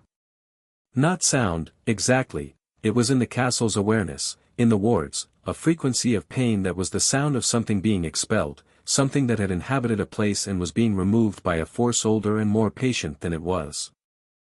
Quirrell's face contorted, then went blank, then contorted again, and the cold static in the ward screamed and clawed and found no purchase. Harry held on. The castle held on with him, every ward, every stone, every foot of foundation pressed against the intrusion, and the expulsion was complete in 12 seconds that felt considerably longer. Quirrell collapsed. Harry caught him before he hit the floor, which was not something he'd planned but which happened anyway, the automatic gesture of someone who had not wanted this man to die and was not going to let him fall on stone if he could help it. Dumbledore was beside him in a moment, his hands moving over Quirrell with diagnostic magic, and his expression confirmed what Harry already knew. "He's alive," Dumbledore said. "Barely. Can you stabilize him?" "I believe so." Dumbledore's hands moved with practiced precision, spells flowing quietly in the torchlit corridor. "He'll need St. Mungo's. Send him tonight," Harry said. "With the full account of what was done to him. Whatever he chose, what Voldemort did to his body deserves treatment." Snape was crouched at his other side, checking Quirrell's pulse with 2 fingers, and his expression was, not warm, but not unmoved. "The fragment," he said quietly. "Gone," Harry said. "The castle pushed it out. It'll reform somewhere." He stood up. "That's the problem I know I haven't solved. I've just removed him from here." "Yes," Dumbledore said, from where he was still working on Quirrell. "But this encounter, what you did, the magical resonance of it will diminish what remains of him considerably. He will be significantly weaker after tonight. Good, Harry said. He looked down at Quirrell's unconscious face, the wrecked quality of it, the damage that 2 years of possession had done, and felt the complicated thing that he'd felt about it for weeks. Not guilt exactly. Not pity exactly. Something that acknowledged the tragedy of a life spent in fear, making choices fear produced, ending up here. Arrange the St. Mungo's transport, he told Snape. Snape nodded and stood and moved away down the corridor with the efficiency of a man who had tasks and would complete them. Harry looked at Dumbledore. The Horcruxes. Starting tomorrow. Everything. Everything, Dumbledore agreed. Harry walked back down the corridor, feeling the castle settle around him with the deep satisfaction of something that had been working toward this for a long time and had found its resolution. The wards hummed warm and steady, the cold static gone from them, the ward pattern clear and bright in his. He stopped at the top of the west staircase and looked out through a narrow window at the lake below, black and still in the November dark, the stars beginning to appear as the cloud cover shifted. Somewhere far away, something that had been the most feared dark wizard of the century was retreating, diminished, into the cold. Harry watched the stars appear and thought, 1. The story broke the next morning. He hadn't planned for it to break this fast, but the St. Mungo's transfer of a Hogwarts teacher with trauma consistent with dark magic possession was not the kind of thing that stayed quiet in the wizarding world, and by breakfast the Prophet Owl had arrived with a story that was 60% accurate and 40% speculation and 100% the kind of headline that stopped conversation everywhere it was read. Dark arts trauma at Hogwarts, defense professor hospitalized, WHO involved. Harry read it at the high table. He'd taken to sitting with McGonagall and a couple of other staff for morning discussions, which had become a working habit, and put it down and looked at the letter that had arrived with it from the ministry. The ministry wanted a meeting. Urgently. Cornelius Fudge, McGonagall said, reading the signature over his shoulder. He'll want to manage the narrative. He'll want to be reassured, Harry said. That's different. Is it? Fudge isn't corrupt, Harry said. He's frightened. He runs on reassurance and he's been very comfortable with Dumbledore providing it. He folded the ministry letter. I'll meet him. In London, on neutral ground, not here. He paused. With Dumbledore. McGonagall looked at him. He knows Fudge, Harry said. And Fudge trusts him. If I show up with Dumbledore, it tells Fudge that the situation is managed, which is what he needs to hear. It also tells him that Dumbledore and I are working together, which is true now and which changes the political picture significantly. McGonagall absorbed this. You're using Dumbledore's political capital. I'm using our combined position, Harry said. Which is more stable than either alone. He looked at her. He has things I don't. Relationships, history, the specific trust of people who've known him for decades. I have things he doesn't. The school, the legal authority, and, he paused, apparently a credibility with the wizarding public that's out of proportion to my experience. The boy who lived, McGonagall said, with a slight dryness. I didn't choose it, Harry said. But it's a fact. If the boy who lived and Albus Dumbledore walk into Fudge's office together, Fudge feels safe. A safe Fudge is a manageable Fudge. McGonagall looked at him for a moment. You're going to be excellent at this, she said, and it was not quite a compliment and not quite a warning, something between. Down the table, Hermione had the Prophet open and was reading with the focused expression of someone taking notes mentally. Ron was eating with the focused determination of someone processing significant news through the medium of breakfast. At the far end of the Gryffindor table Neville was eating quietly, and he caught Harry's eye across the distance and gave him a small, steady nod, the kind that said I heard about last night and I'm glad you're here, which Harry returned with equal brevity. At the Slytherin table, Draco Malfoy was reading the Prophet with an expression that Harry had learned to parse, the performance of Slytherin cool over something more genuinely unsettled underneath. The story hit close to home in the Malfoy political world. Dark arts, Voldemort adjacent, Hogwarts, all things that required the Malfoy family to navigate carefully, and Draco was 11 years old and working out which way to stand. Harry watched him for a moment, and then looked away, because that was a longer project and today was already full. Fred and George had gotten hold of the Prophet and were doing a dramatic reading of it for the first years at the far end of the table, complete with interpretive gestures, and the sound of laughter from that corner was the best thing Harry had heard all morning. More toast? Ron offered, pushing the rack across. Yes, Harry said. Thank you. The morning moved around them with its ordinary extraordinary quality, students and food and the castle warm overhead, and the story was out now, which meant the next phase started today. Ministry, Wisengamot, public discourse, the political machinery of magical Britain beginning to turn around the fact that Voldemort had been present in a school and had been expelled by an 11-year-old who owned the building. It was a lot. It was going to be a lot more.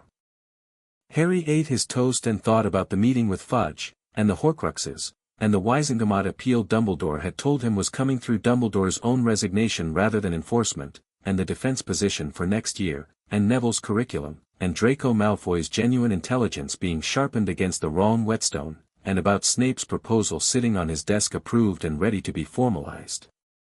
He thought, there is so much to do. He thought, good. Harry, Hermione said, without looking up from the Prophet. Yes.